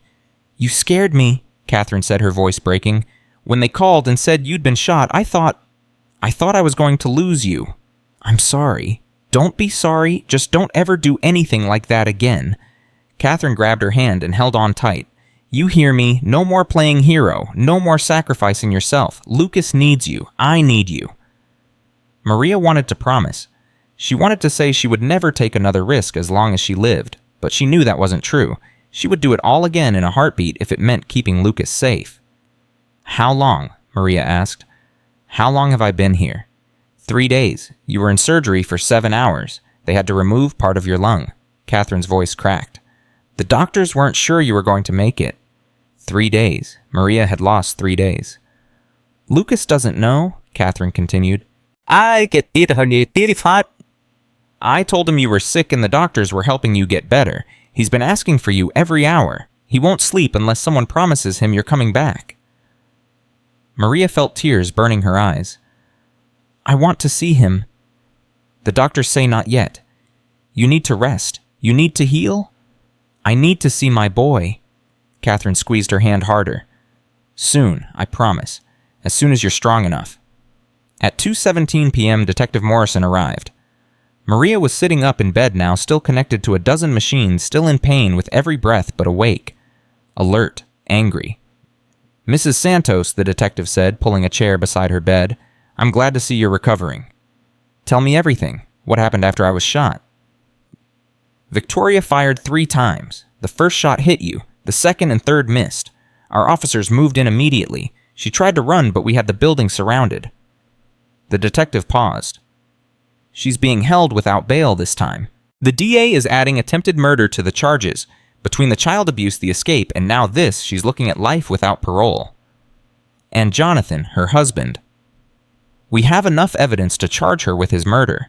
Brake lines tampered with. Insurance policies taken out 3 months before his death. Financial records showing she was already planning to access Lucas's trust fund." The detective shook his head. "She was playing a long game. Years of planning. All for money." Maria thought about Jonathan Whitmore, a man she had never met, a father who had loved his son, a victim of the same monster who had nearly killed her. "He trusted her," Maria said quietly. "He brought her into his home, into his life, and she destroyed everything. That's what people like Victoria do. They charm, they manipulate, they make you believe there's something they're not." The detective leaned forward. "But she made one mistake. She underestimated you." "I'm nobody, just a maid." "You're the woman who saved a child's life and took down a murderer. That's not nobody, Mrs. Santos. That's a hero." Maria didn't feel like a hero. She felt tired and broken and scared. But she knew one thing for certain. She would do it all again. Every terrifying moment, every sleepless night, every risk she had taken. Because Lucas was worth it. He was worth everything. At 6:30 p.m., Maria's phone rang. Catherine had brought it to the hospital along with some of Maria's clothes and personal items. Maria looked at the caller ID and felt her heart skip. Sophia, her daughter, calling from Guatemala. "Mija," Maria said, answering quickly. "How are you? Is everything okay? Mama." Sophia's voice was thick with tears. "I saw the news. They said you were shot. They said you almost died. Why didn't you call me?" "I couldn't, baby. I was unconscious for 3 days." 3 days, Mama. I've been going crazy. I thought you were dead. I thought I would never see you again." Maria felt tears streaming down her own face. "I'm okay. I'm alive. I'm going to be fine." "The news said you saved a little boy. They said you risked your life for a child who wasn't even yours." "Yes." "Why, Mama? Why would you do that?" Maria closed her eyes and thought about Lucas. His hollow eyes when she first found him. His desperate hunger. His tiny hand reaching for hers in the darkness. "Because he needed someone," Maria said. "Because no one else was going to help him. Because I couldn't look away." Sophia was quiet for a long moment. When she spoke again, her voice was different. Softer. Proud. "That's why you left us, isn't it? Not because you didn't love us, but because you wanted to give us a better life. Because you were willing to sacrifice everything for your children." "Yes." "And this little boy, Lucas, he's like us now. He's one of your children." Maria hadn't thought of it that way before, but hearing Sophia say it, she knew it was true.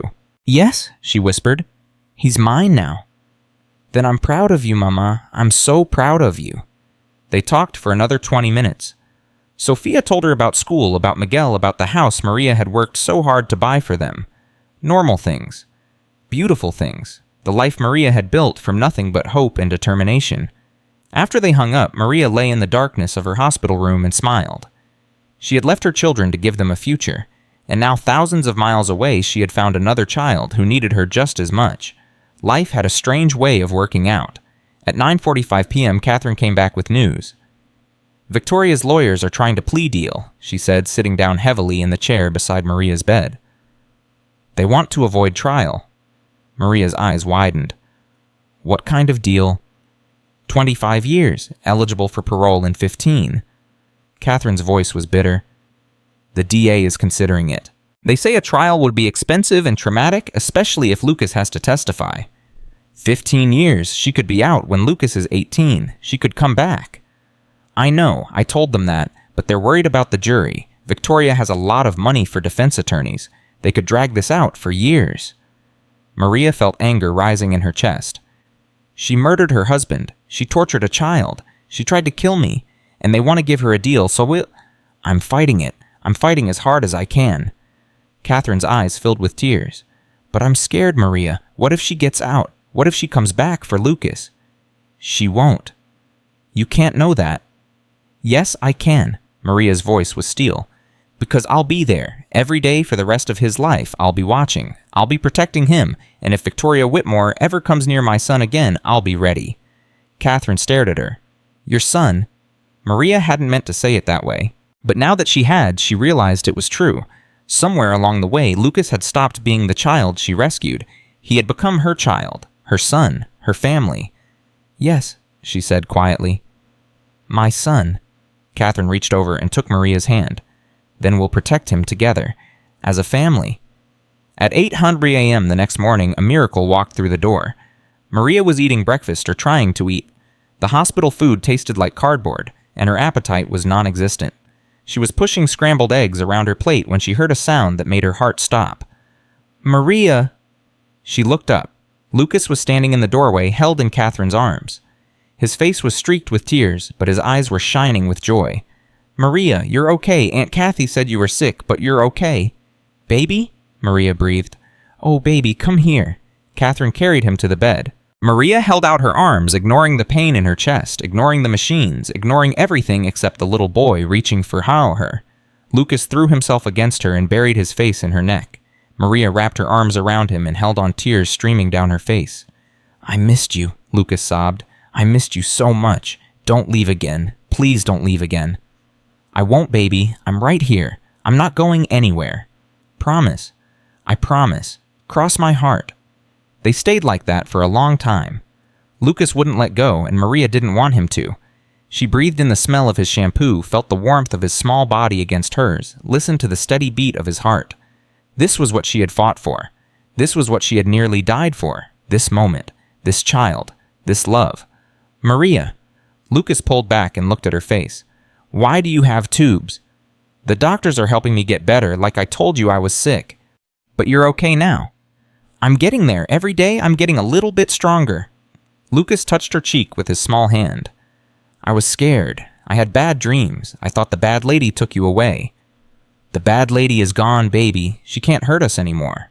"You promise?" "I promise." Lucas studied her face for a long moment, his blue eyes serious and searching.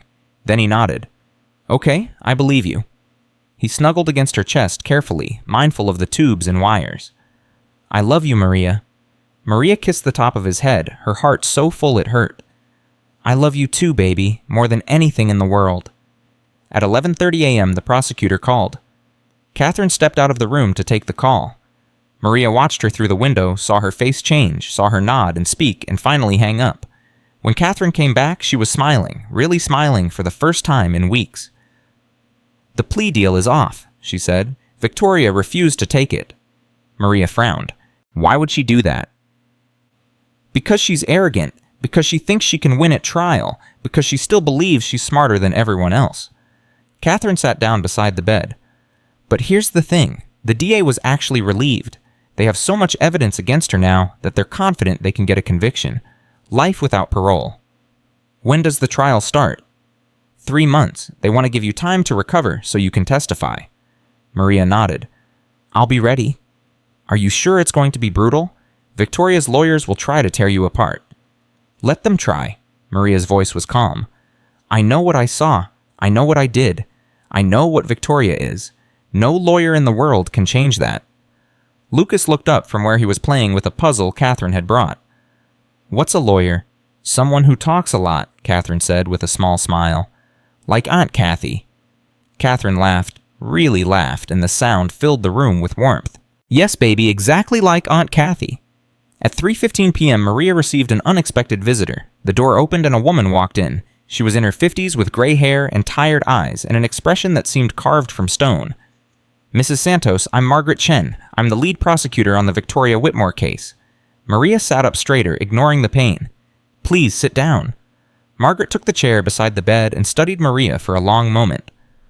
"I've been prosecuting criminals for 25 years, she said. "I've seen murderers, abusers, people who did terrible things for money or power or just because they could." She paused. "But I've never seen anyone like Victoria Whitmore." "What do you mean?" "She's completely without remorse. I've interviewed her 3 times now. Every time she talks about Lucas like he's a piece of furniture, an obstacle that got in the way of her plans." Margaret's voice tightened.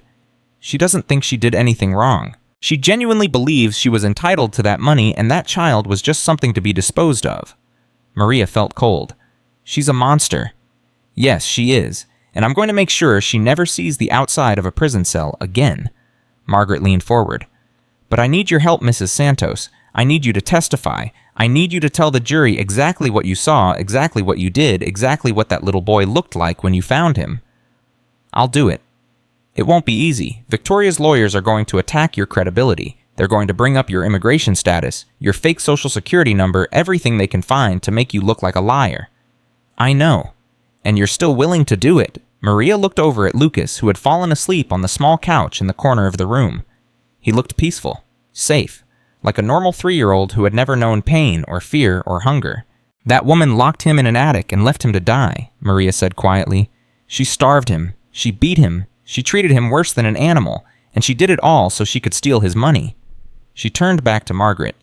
"Yes, I'll testify. I'll tell everyone what I saw, and I'll make sure they understand exactly what kind of monster Victoria Whitmore really is." Margaret nodded slowly. "Then we're going to win this case. Together." At 7:00 p.m., the news broke. Catherine had turned on the TV in Maria's room while Lucas slept. The evening news was covering Victoria's case, showing old footage of the Whitmore estate photos of Jonathan and Lucas mugshots of Victoria looking defiant and unrepentant. New developments tonight in the Victoria Whitmore case, the anchor said. Sources tell us that prosecutors have uncovered evidence linking Whitmore to a second murder, that of her first husband, Marcus Reynolds, who died under mysterious circumstances 12 years ago. Maria sat up so fast that pain shot through her chest. A second murder. Catherine turned up the volume. Reynolds, a wealthy real estate developer, died in a boating accident in 2012. His death was ruled accidental at the time, but investigators are now re-examining the case in light of the similarities to Jonathan Whitmore's death. Both men were wealthy. Both died in accidents that eliminated the possibility of witnesses, and both left Victoria Whitmore as the primary beneficiary of their estates. Maria felt sick. She's done this before. She married men, killed them, and took their money. For 12 years, Catherine whispered. She's been doing this for 12 years. How many others? How many people has she killed? The news anchor continued. If prosecutors can prove Whitmore murdered Marcus Reynolds, she could face the death penalty under federal law. Maria stared at the screen, her mind reeling. She had known Victoria was evil. She had known she was capable of terrible things. But this serial murder, a pattern of destruction stretching back over a decade. Lucas is lucky to be alive, Maria said finally. If I hadn't found him... Don't think about that, Catherine said firmly. You did find him. He is alive. That's what matters. But Maria couldn't stop thinking about it, about how close it had been, about how easily Lucas could have become just another victim, another name in Victoria's trail of death. She looked at the sleeping boy on the couch. So small, so innocent, so completely unaware of how close he had come to being erased from the world. I'm going to protect you, Maria whispered. For the rest of my life, I'm going to protect you. At 10:30 p.m., Maria couldn't sleep. The pain medication was wearing off. Her chest ached with every breath, and her mind wouldn't stop racing, cycling through memories and fears and what-ifs that made her stomach churn. She was staring at the ceiling when her phone buzzed. A text message from an unknown number. Maria's blood went cold. The last time she had received a text from an unknown number, it had been Victoria threatening her daughter. She picked up the phone with trembling hands and read the message. I know what you did. I know what you're planning. This isn't over. Maria's heart stopped. That wasn't Victoria's number. Victoria was in custody, her phone confiscated. Who was sending this? She called the nurse's station immediately. Within minutes, a police officer was in her room. Someone is threatening me, Maria said, showing him the message. I don't know who. The officer examined the phone. We'll trace the number. It's probably just a crank, someone who saw the news and decided to cause trouble. Or it's someone working with Victoria, someone she hired before she was arrested. The officer's expression shifted. We'll look into it. In the meantime, I'm going to station a guard outside your door. No one gets in without authorization. After he left, Maria lay in the darkness, her heart pounding. She had thought it was over. She had thought Victoria's arrest meant safety, but now she wasn't sure. Victoria had money, connections, people who owed her favors. Even from a prison cell, she could reach out and destroy lives. Was Maria ever going to be free of her? At 6:45 a.m., the answer came. Detective Morrison burst into Maria's room, his face pale. We traced the number, he said. It belonged to a man named Robert Hayes. He was Victoria's financial advisor. He helped her move money, set up offshore accounts, cover her tracks. He was found dead this morning. Apparent suicide. Left a note confessing to everything, helping Victoria plan the murders, helping her steal Lucas's trust fund, all of it. Maria stared at him. Suicide? That's what it looks like, but we're investigating. The detective sat down heavily. The point is, whatever network Victoria had, it's falling apart. Hayes was the last person who knew her secrets. Without him, she has no one left to help her. You're sure? We've been through her phone records, her emails, her financial statements. Hayes was her only accomplice. Everyone else was just hired help who didn't know what she was really doing. Maria wanted to feel relieved, but something nagged at her. If Hayes was helping her, why would he kill himself? Why confess everything? Guilt, maybe, or fear of going to prison. The detective shrugged. We may never know for sure. Maria nodded, but the doubt remained. Something about this felt wrong. Too convenient. Too neat. But she pushed the thought aside. Lucas was safe. Victoria was in prison. Hayes was dead. It was over. It had to be over. At 12:00 p.m., Maria was released from the hospital. 2 weeks of recovery. 2 weeks of pain and therapy and slowly learning to breathe again. 2 weeks of Lucas visiting every day, bringing drawings and stories and the kind of pure, unconditional love that Maria had almost forgotten existed. Catherine was waiting with a wheelchair. Lucas bounced beside her, unable to contain his excitement. "You're coming home! You're coming home!" he chanted, grabbing Maria's hand. "Yes, baby, I'm coming home." Home. The word felt strange on her tongue. For 15 years, Maria hadn't really had a home. She had apartments, temporary rooms, places where she slept, but never truly belonged. But Catherine's apartment was different. Catherine's apartment had Lucas, and wherever Lucas was, that was home. The drive was quiet.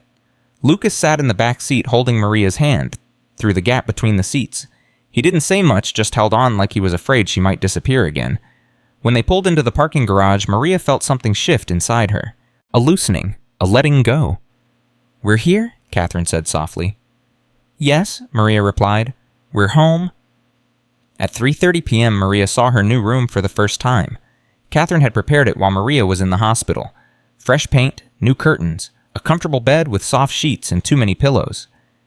"It's not much," Catherine said apologetically, "but I wanted you to have a space that was really yours."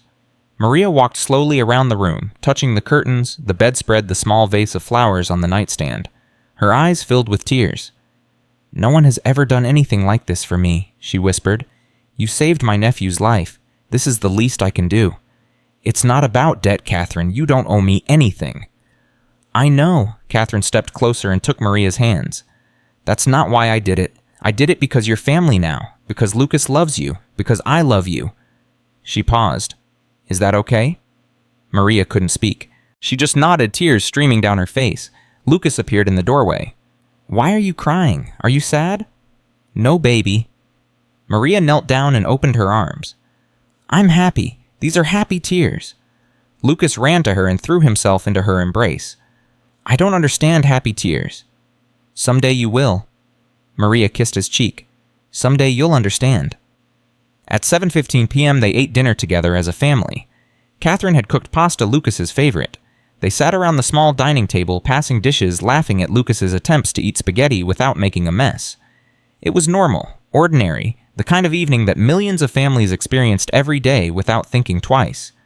But for Maria, it was extraordinary. It was everything she had dreamed of during those dark nights in her tiny apartment, missing her children, wondering if she would ever belong somewhere again.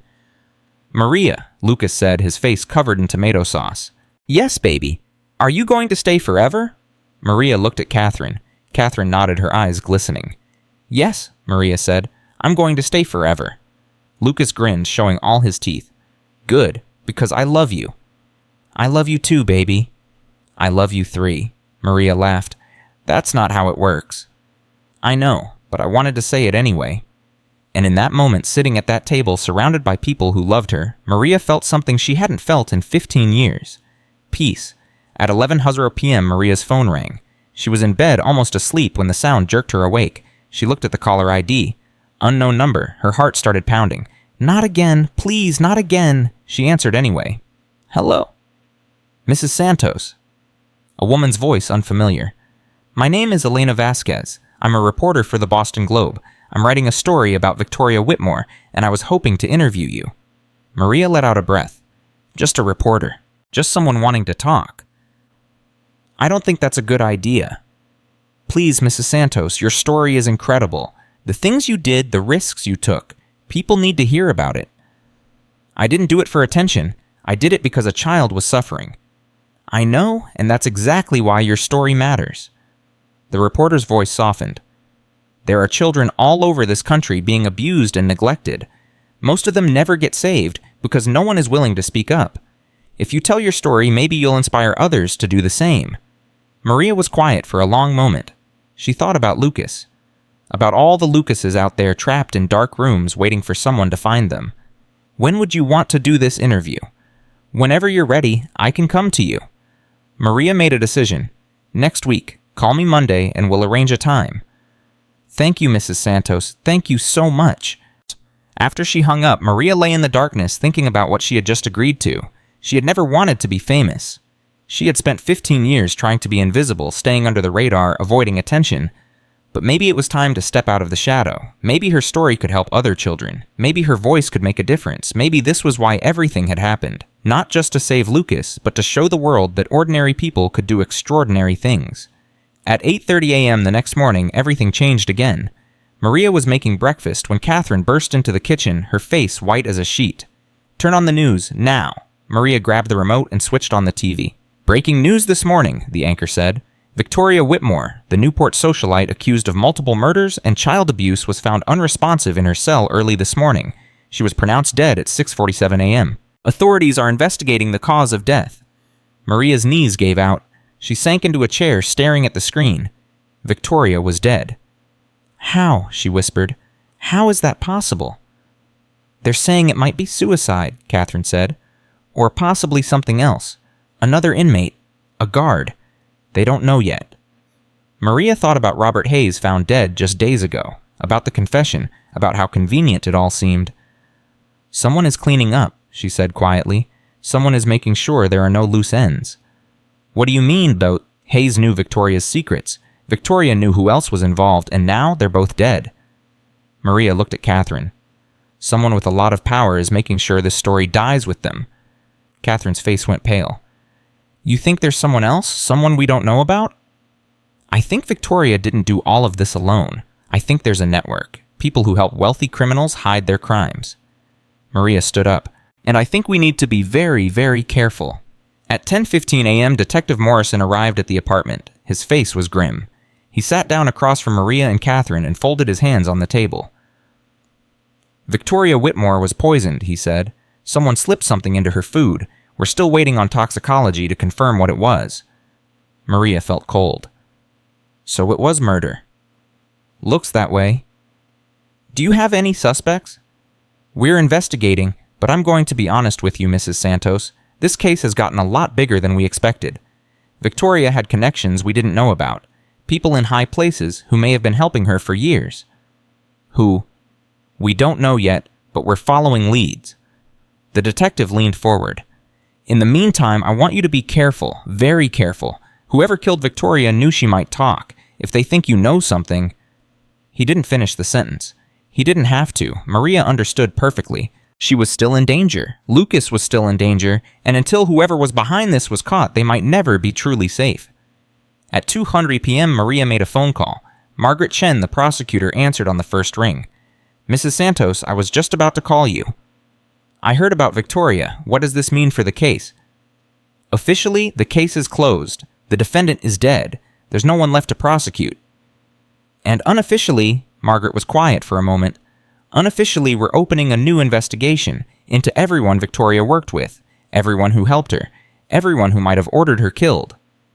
"You think she was working for someone?" "I think Victoria Whitmore was just one small part of a much larger operation, and I think whoever runs that operation decided she was a liability." Maria's blood ran cold. "So this isn't over?" "Not by a long shot." Margaret paused. "Mrs. Santos, I need to ask you something. During your time at the Whitmore estate, did you ever see anything strange? Anyone visiting who didn't seem to belong? Any phone calls or meetings that seemed suspicious?" Maria thought back. The luncheons, the charity galas, the endless parade of wealthy friends and business associates. "There was a man," she said slowly. "I only saw him once. He came to the house late at night, about 2 months after I started working there. Victoria met with him in her study. I didn't hear what they talked about, but when he left, Victoria looked scared. Really scared." "Can you describe him? Older, maybe 60, silver hair, expensive suit. He had an accent, European, I think, German or Austrian. Anything else?" "He drove a black Mercedes with diplomatic plates." Margaret was silent for a long moment. "Mrs. Santos, I think you may have just given us our first real lead. I'm going to send someone to take a formal statement, and I'm going to increase security around your apartment." "Do you think he's the one who had Victoria killed?" "I don't know yet, but I'm going to find out." At 6:30 p.m., Maria told Lucas a bedtime story. It wasn't a story from a book. It was a story she made up about a brave little boy who lived in a dark forest. A boy who was lost and alone until a kind woman found him, Hammon, and brought him into the light. "Is the boy me?" Lucas asked, his eyes wide. "What do you think?" Lucas considered this carefully. "I think yes, and the woman is you." "Maybe." Maria smiled and kissed his forehead. The important thing is that the boy was safe. He found a family who loved him, and he never had to be scared again. I like that story. Me too. Will you tell it again tomorrow? Every night, baby. Every night for as long as you want. Lucas closed his eyes, a smile on his face. Within minutes, he was asleep. Maria sat beside his bed for a long time, watching him breathe, thinking about everything they had been through, everything they had survived. The story wasn't over yet. There were still dangers out there, still mysteries to unravel, still enemies lurking in the shadows. But tonight, in this room with this child sleeping peacefully beside her, Maria felt something she had almost forgotten how to feel. Hope. Whatever came next, they would face it together, as a family, and nothing, not money, not power, not all the evil in the world, would ever tear them apart. 6 weeks had passed since Victoria's death. The investigation had stalled. The mysterious man with the silver hair and diplomatic plates remained a ghost. No name, no address, no trace. It was as if he had never existed. Maria tried to move on. She focused on Lucas, on his therapy sessions, on the slow process of rebuilding a shattered child into a whole person again, but every night when she closed her eyes, she saw that black Mercedes driving away from the Whitmore estate. Someone was still out there. Someone dangerous. Someone who had ordered Victoria's death and gotten away with it. At 7:30 a.m. on a Tuesday morning, everything changed. Maria was in the kitchen, making pancakes when Catherine's phone rang. She watched Catherine answer it, watched her face go pale, watched her grip the counter like she might fall. "What is it?" Maria asked. "What's wrong?" Catherine hung up and stared at her. "They found him." "Who?" "The man you described, the one with the diplomatic plates." Catherine's voice was shaking. "His name is Heinrich Voss. He's a German businessman with connections to organized crime across Europe. Interpol has been tracking him for years." Maria's heart started pounding. "Where is he?" "That's the thing. He's here, in Providence. The FBI picked him up last night trying to board a private plane." Why was he trying to run? Because someone talked. One of Victoria's old contacts made a deal with prosecutors, gave them everything, names, dates, bank accounts. The whole network is falling apart. Maria sank into a chair, her legs suddenly weak. It's really over. It's finally over. Almost. Catherine sat down across from her. "The FBI wants you to identify him, Maria. They need you to confirm he's the man you saw at the Whitmore estate." "When?" "Today, this afternoon." Maria looked toward Lucas's room where he was still sleeping peacefully. "What about Lucas?" "My mother will watch him. He'll be safe." Catherine reached across the table and took Maria's hand. "You don't have to do this. You've already done more than anyone could ask." Maria thought about it. She thought about the fear she had lived with for months, the sleepless nights, the constant looking over her shoulder, and she thought about all the other victims, all the other children who might be suffering right now because people like Heinrich Voss helped monsters like Victoria get away with their crimes. "I'll do it," she said. "I want to see his face when he realizes it's over." At 2:15 p.m., Maria walked into the FBI field office in Providence. Detective Morrison was waiting for her along with 2 federal agents in dark suits. They escorted her through security down a long hallway to a room with a one-way mirror. "He's on the other side," one of the agents said. "Take your time. Tell us if you recognize him." Maria stepped up to the glass and looked through. Her blood turned to ice. There he was, the man from her nightmares. Silver hair perfectly styled. Expensive suit slightly wrinkled now. Cold eyes that seemed to look right through the glass right at her, even though she knew he couldn't see her. "That's him?" Maria whispered. "That's the man I saw." "You're certain?" "I'll never forget his face." Maria's hands curled into fists. "He came to Victoria's house in the middle of the night. She was afraid of him. I could see it in her eyes." The agent nodded and made a note. "Thank you, Mrs. Santos. Your identification will be crucial to the case." "What's going to happen to him?" "He's facing charges in 7 countries. Murder, money laundering, human trafficking, child exploitation." The agent's voice was grim. "He's not getting out, ever." Maria should have felt relieved. She should have felt triumphant. But looking at Heinrich Voss through that glass, all she felt was cold. This man had helped Victoria. He had helped her kill Jonathan. He had helped her plan Lucas's death. And he had probably done the same thing dozens of times before helping wealthy criminals destroy innocent lives for profit. "Can I talk to him?" Maria asked suddenly. The agent frowned. "That's not standard procedure." "I don't care about procedure. I want him to see my face. I want him to know who helped bring him down." Detective Morrison stepped forward. I think we can arrange that. 5 minutes later, Maria was sitting across a metal table from Heinrich Voss. He looked different up close. Older. More tired. The arrogance was still there in his eyes, but it was cracked now, strained by the knowledge that his empire was crumbling. "Mrs. Santos," he said, his accent thick and cultured, "the famous maid who ruined everything." "I didn't ruin anything. I saved a child." "You saved one child and destroyed a network that took decades to build." He leaned back in his chair. "Do you have any idea what you've done, the people I worked with, the money that flowed through my hands, the power I held?" "I don't care about your power. I care about Lucas." "Lucas!" Voss laughed, a cold, empty sound. "A worthless child who should have died months ago. Victoria was supposed to be careful. She was supposed to be patient, but she got greedy sloppy, and then you came along." Maria felt anger rising in her chest. "Lucas is not worthless. He's beautiful and brave and kind. He's everything you and Victoria could never be. He's a meal ticket. That's all he ever was. That's all he was to you. To me, he's my son." Voss's eyes narrowed. "Your son? You're not even American. You're an illegal immigrant who cleaned toilets for a living. What makes you think you have any right to that child?" Maria leaned forward, her voice steady and cold. "I have every right, because I was there when no one else was, because I fed him when he was starving, because I held him when he was scared, because I risked everything to save him." She paused. "What did you ever do, count your money while children suffered?" Voss stared at her for a long moment. Something shifted in his eyes. Not remorse. Men like him didn't feel remorse. But something else.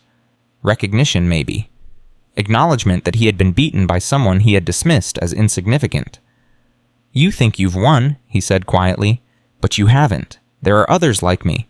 Others who will keep doing what we do, helping people like Victoria making money from misery. You can't stop all of us." "Maybe not." Maria stood up. "But I stopped you, and that's enough for me." She walked out of the room without looking back.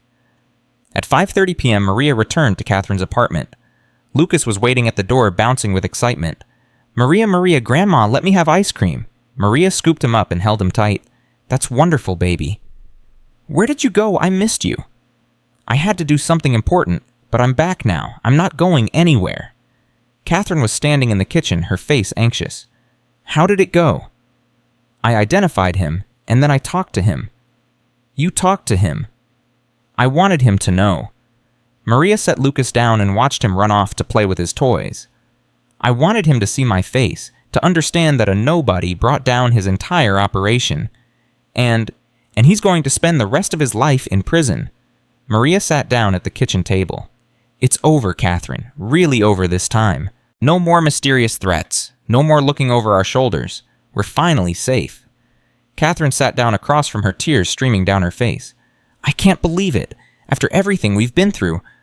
"I know," Maria took her hand. "But we made it. All three of us. We survived." That night, Maria couldn't sleep. Not because she was afraid. For the first time in months, she wasn't afraid of anything. She couldn't sleep because she was thinking. About the past. About the future. About everything that had happened since she first heard Lucas crying through that locked door. She got out of bed and walked quietly to his room. He was sleeping peacefully, his stuffed elephant tucked under his arm, a small smile on his face. Maria sat in the chair beside his bed and watched him breathe. This boy had changed her life. He had given her a purpose beyond survival. He had taught her that courage wasn't the absence of fear. It was doing what needed to be done despite the fear. "I love you," she whispered into the darkness, "more than you'll ever know." Lucas stirred. His eyes fluttered open. "Maria." "I'm here, baby. Go back to sleep." "Are you watching me?" "Yes." "Why?" Maria smiled. "Because you're the most precious thing in the world to me, and I want to make sure you're safe." Lucas reached out and touched her hand. "I'm safe. You keep me safe. Always. I promise." Lucas closed his eyes again. Within seconds, he was asleep. Maria stayed beside him until the sun came up. At 9:00 a.m. the next morning, Maria received a phone call that would change everything again. "Mrs. Santos, this is Elena Vasquez from the Boston Globe. We spoke a few weeks ago about an interview." "I remember." "I wanted to let you know that our story about you is running tomorrow, front page, and Mrs. Santos, the response has been overwhelming." What do you mean? I mean, people are calling it the story of the year. A housekeeper who risked everything to save a millionaire's child, David versus Goliath, the ultimate underdog story. Elena paused. You're about to become very famous, Mrs. Santos. Maria's stomach tightened. I didn't do this for fame. I know, that's what makes it such a good story. Elena's voice softened. Look, I know this is a lot, but I think you should be prepared. After tomorrow, your life is going to be very different. Different how? Interview requests, book deals, movie rights, everyone is going to want a piece of your story. Maria was silent for a long moment.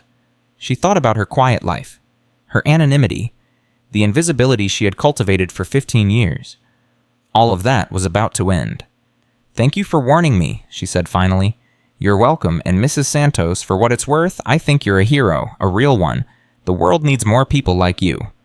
After she hung up, Maria sat staring at her phone. Famous. She was about to become famous. The idea terrified her, but as she thought about it more, a different feeling emerged. Maybe fame could be useful. Maybe her story could inspire others. Maybe if people heard what she had done, they would be more likely to speak up when they saw children suffering. Maybe her pain could become purpose.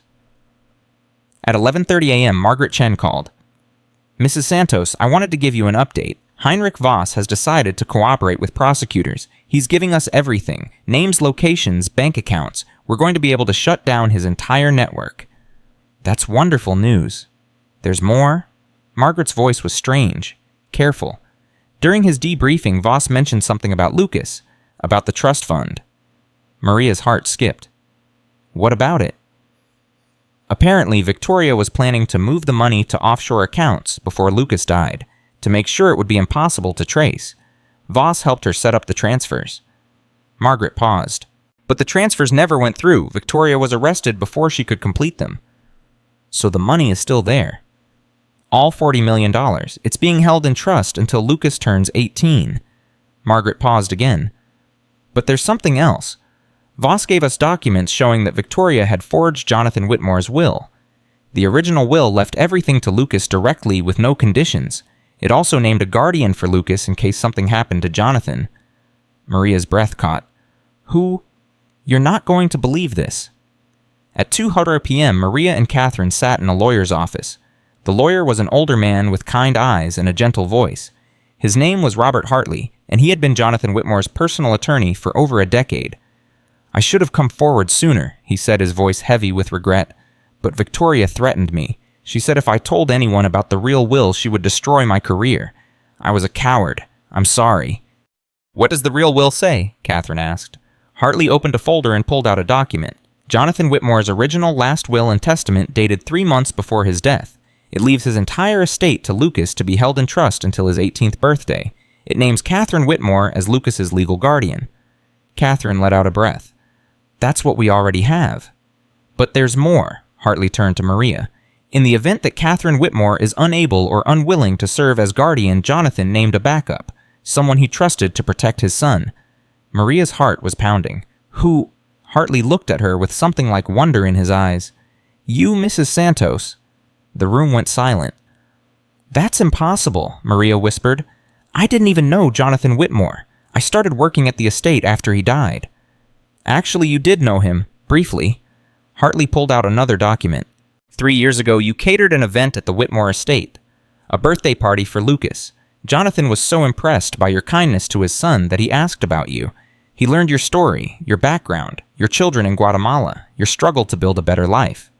Maria remembered now, a sunny afternoon, a little boy with blonde hair and blue eyes. She had played with him while his father watched smiling. He was moved by you, Hartley continued. He told me that if anything ever happened to him, he wanted someone like you to be part of Lucas's life, someone who understood sacrifice, someone who knew what it meant to love a child more than yourself. Tears were streaming down Maria's face. He didn't even know me. He knew enough. He saw something in you that day, something rare and beautiful. Hartley smiled sadly. Jonathan Whitmore was a good judge of character. It seems he was right about you. Catherine reached over and took Maria's hand. This is incredible. It's like fate. It's not fate, Maria said quietly. It's Jonathan. Even from beyond the grave, he's protecting his son. At 4:30 p.m., they told Lucas. He was sitting on the living room floor playing with his toy cars when Catherine and Maria sat down beside him. "Lucas, we need to talk to you about something important," Catherine said. Lucas looked up, his blue eyes curious. "Am I in trouble?" "No, baby, you're not in trouble." Maria smoothed his hair back from his forehead. "We want to tell you about your daddy." Lucas's face changed. He rarely talked about his father. The memories were too painful, too mixed up with everything that had happened after. "What about him?" "Your daddy loved you very much, more than anything in the world." Maria's voice was gentle, and before he went to heaven, he made sure that you would always be taken care of. He chose people to watch over you, to protect you, to love you. "Who?" "Aunt Kathy and me." "She's." Lucas looked from Catherine to Maria and back again. Yes, baby. Your daddy chose me to be part of your family. Isn't that amazing?" Lucas was quiet for a long moment. Then his face broke into the biggest smile Maria had ever seen. "Daddy knew you would come," he said. "He knew you would save me." Maria pulled him into her arms, tears streaming down her face. "Maybe he did, baby. Maybe he did." At 8:00 p.m., Maria called her daughter. "Mama," Sophia's voice was excited. "I heard the news. You're going to be famous." "How did you hear? The story is everywhere online. My friends are all sharing it. They can't believe my mother is a hero." Maria laughed through her tears. "I'm not a hero, mija. I just did what anyone would do." "No, Mama. You did what no one else would do. That's what makes you a hero." Sophia paused. "I'm so proud of you. Miguel is proud of you. Everyone in Guatemala is proud of you." "Thank you, baby." "Mama, there's something I need to tell you." Maria's heart skipped. "What is it?" "I've been saving money, working extra jobs after school, and I talked to Miguel. We want to come visit you. We want to meet Lucas. We want to be a family again." Maria couldn't speak. The tears were falling too fast. "Mama, are you there?" "I'm here," Maria managed.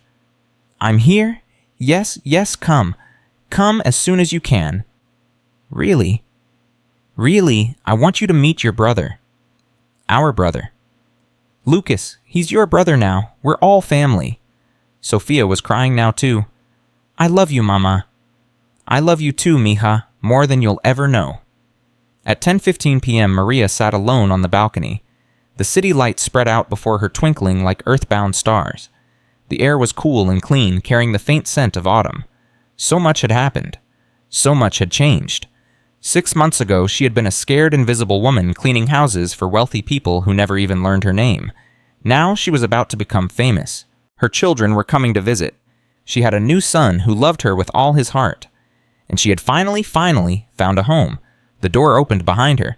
Catherine stepped out and handed her a cup of tea. Couldn't sleep either. Too much to think about. Catherine sat down beside her. "I got a call from the prosecutor's office. Heinrich Voss's testimony has led to arrests in 6 countries. They're shutting down the entire network. Dozens of wealthy criminals are being exposed. Children are being rescued. Because of what we did. Because of what you did. I just helped. You were the one who found Lucas. You were the one who risked everything." Maria shook her head. "I couldn't have done it without you. Without your lawyers. Without your connections. We did this together." Catherine smiled. "I guess we make a pretty good team." "The best team." They sat in comfortable silence for a while, sipping their tea, watching the city lights. "Maria?" Catherine said finally. "Yes. I'm glad you came into our lives. I'm glad Lucas found you. I'm glad you're part of our family." Maria reached over and took her hand. "Me too, more than I can say." At 6:00 a.m. the next morning, the story broke. Maria's face was on the front page of the Boston Globe. The headline read, "The maid who saved the millionaire's son won woman's courage in the face of evil." Within hours, it was everywhere. Television, radio, social media, the story went viral, shared millions of times by people all over the world. Maria's phone rang constantly. Interview requests from every major network. Book offers from half a dozen publishers. A Hollywood producer wanted to make a movie about her life. She ignored most of it. She had more important things to focus on. At 9:30 a.m., she took Lucas to his therapy appointment. Dr. Chen met them with a smile. "I saw the news. How are you handling all the attention?" "I'm trying not to think about it too much." "That's probably wise." "Doctor." Chen turned to Lucas. And how are you feeling today, Lucas? Lucas looked up at Maria, then back at the therapist. I feel happy. Maria is famous now. Everyone knows she saved me. Does that make you proud? Yes, because Maria is the best person in the whole world. Maria's heart swelled with love. After the session, Dr. Chen asked to speak with Maria privately. I have to tell you something, she said, her voice warm. In all my years working with traumatized children, I've never seen a recovery like Lucas's. He's made more progress in 3 months than most children make in 3 years. Is that unusual? It's extraordinary, and I think I know why. Dr. Chen smiled. It's because of you, your presence, your consistency, your unconditional love. You've given that boy something he never had before. Security, safety, the knowledge that someone will always be there for him. I just love him, Maria said simply. That's exactly it. Love is the most powerful medicine in the world, and you've given Lucas more of it than he ever dreamed possible. At 2:00 p.m., something unexpected happened. Maria was at the apartment with Lucas when the doorbell rang. She opened it to find 2 people standing in the hallway, a woman and a teenager, both with dark hair and familiar eyes. Maria's heart stopped. Mama? Sophia threw herself into Maria's arms, sobbing. Surprise, we couldn't wait. We got on the first plane we could find. But how? The visas. Catherine helped us. Sophia pulled back the tears streaming down her face. She called the embassy. She pulled strings. She made it happen. Maria looked past her daughter to see Miguel standing awkwardly behind her, her son, her baby boy now 14 years old and almost as tall as she was. Miguel? She whispered. He stepped forward slowly. Hi, Mom. Maria pulled him into her arms and held on like she would never let go. 3 years. 3 years since she had held her children. 3 years of video calls and text messages and the constant aching absence. I missed you, she sobbed. I missed you so much. We missed you too, Mom. Miguel's voice cracked. Every single day. A small voice came from behind Maria. Who are they? She turned to see Lucas standing in the doorway, his face uncertain. Maria wiped her eyes and knelt down to his level. Lucas, these are my children, Sophia and Miguel. They came all the way from Guatemala to meet you. Lucas studied them carefully. Are they my family now? Yes, baby. They're your brother and sister. Sophia knelt down beside Maria. Hi, Lucas. I've heard so much about you. You're even cuter than the pictures. Lucas's face broke into a shy smile. You're pretty. Sophia laughed. Thank you. I think we're going to be great friends. Miguel hung back, but Lucas walked right up to him and looked up at his face. You're tall, Lucas said. Yeah, I guess I am. Can you reach the high shelves? Maria can't reach the high shelves. Miguel grinned. I can definitely reach the high shelves. Good. Then you can get me cookies. Everyone laughed. The tension broke. And just like that, 2 families became one. At 7:30 p.m., they all sat down to dinner together. Catherine had ordered food from Lucas's favorite restaurant. The table was crowded. Noisy, chaotic. Sophia and Miguel were telling stories about Guatemala. Lucas was showing off his toys. Catherine was laughing at something Maria said. Maria looked around the table and felt something she had spent 15 years chasing. Belonging. This was her family. Not just the children she had given birth to, but the ones she had found along the way. Catherine, who had become the sister she never had. Lucas, who had become the son she never expected. They were all together now, all safe, all loved. Maria, Lucas tugged on her sleeve. Why are you crying? She hadn't realized she was crying. She wiped her eyes and smiled. Happy tears, baby, just happy tears. At 10:00 p.m., Maria tucked Lucas into bed. Sophia and Miguel were in the guest room. Catherine had gone to sleep early, exhausted from the chaos of the day. The apartment was quiet, peaceful. Maria, Lucas said as she pulled up his blankets. Yes, baby. Is this what a family feels like? Maria's heart ached with love. Yes, baby, this is exactly what a family feels like. I like it. Me too.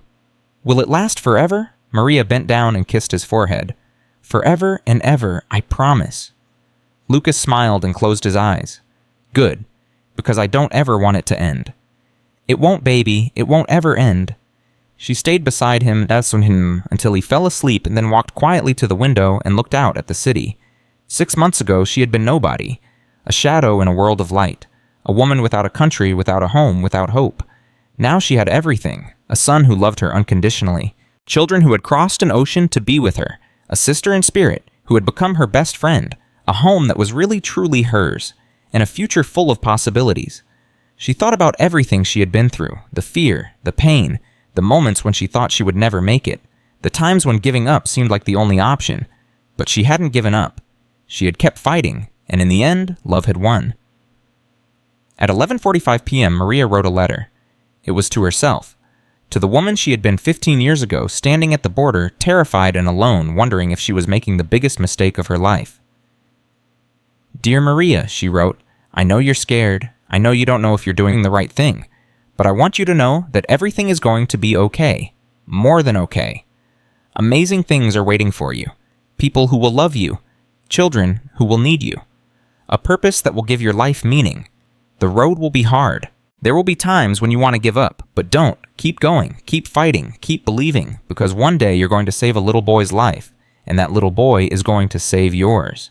Trust the journey. Trust yourself. Trust love. It will carry you through. Love, Maria." She folded the letter and put it in her nightstand drawer. She would read it again someday. On the hard days. On the days when she forgot how far she had come. But tonight, she didn't need reminders. Tonight, she knew exactly who she was and what she was worth. At 12:00 a.m., Maria fell asleep. She dreamed of sunlight, of children laughing, of a future that stretched out before her, bright and beautiful and full of love. And when she woke the next morning, surrounded by her family, she knew that the dream had become reality. 1 year later, Maria Santos stood in a courtroom and became an American citizen. Lucas held her hand as she took the oath. Sophia and Miguel stood behind her, beaming with pride. Catherine wiped tears from her eyes. When the judge pronounced her a citizen of the United States, the room erupted in applause. "Congratulations, Mrs. Santos," the judge said. "Welcome home." Home. The word meant something different now than it had a year ago. It didn't mean a place. It meant people. It meant love. It meant belonging. Maria looked at her family, her beautiful, impossible, perfect family, and smiled. "Thank you," she said. "It's good to be home." Outside the courthouse, reporters were waiting. They had been following Maria's story for months, documenting her journey from undocumented immigrant to national hero. "Mrs. Santos, how does it feel to finally be a citizen?" Maria thought about the question. How did it feel? It felt like the end of a 15-year journey. It felt like the beginning of something new. It felt like everything she had sacrificed and suffered had been worth it. "It feels like a miracle," she said, "but not just for me, for my whole family." She looked down at Lucas, who was grinning up at her with those beautiful blue eyes. "This little boy taught me something," Maria continued. "He taught me that love is stronger than fear, that courage isn't the absence of terror, it's doing what's right even when you're terrified, and that no matter where you come from, no matter what language you speak, no matter what papers you have or don't have, you can make a difference, you can save a life, you can change the world." She squeezed Lucas's hand. "I used to think I was nobody, just a maid, just an immigrant, just another invisible person doing invisible work." Maria's voice grew stronger. "But I was wrong. Every single one of us has the power to be someone's hero. We just have to be brave enough to try." The reporters scribbled notes. Cameras flashed. But Maria wasn't looking at them anymore. She was looking at her family. At Sophia and Miguel, who had given up everything to be with her. At Catherine, who had become the sister she never had. At Lucas, who had given her life meaning beyond anything she had ever imagined. They were all together now, all safe, all loved, and that was all that mattered. As they walked away from the courthouse, Lucas tugged on Maria's hand. "Maria? Yes, baby. I love you." Maria knelt down and pulled him into her arms. "I love you too, baby, more than all the stars in the sky. More than all the fish in the ocean. More than all the fish in the ocean. More than all the grains of sand on all the beaches." Maria laughed. "More than all that and more." Lucas hugged her tight. "Good, because I love you more than everything in the whole universe." Maria held him close, tears streaming down her face. She had crossed an ocean for her children. She had risked everything to save a stranger's son. She had faced down monsters and survived bullets and stared evil in the eye. And in the end, all of it had led her here. To this moment. To this family. To this love. Maria Santos had spent 15 years searching for home, and she had finally found it. Not in a country or a house or a piece of paper. in the arms of the people who loved her, in the heart of a little boy she had saved, in the unbreakable bonds of family. Some people spend their whole lives looking for miracles. Maria Santos had become one, and that was the greatest gift of all.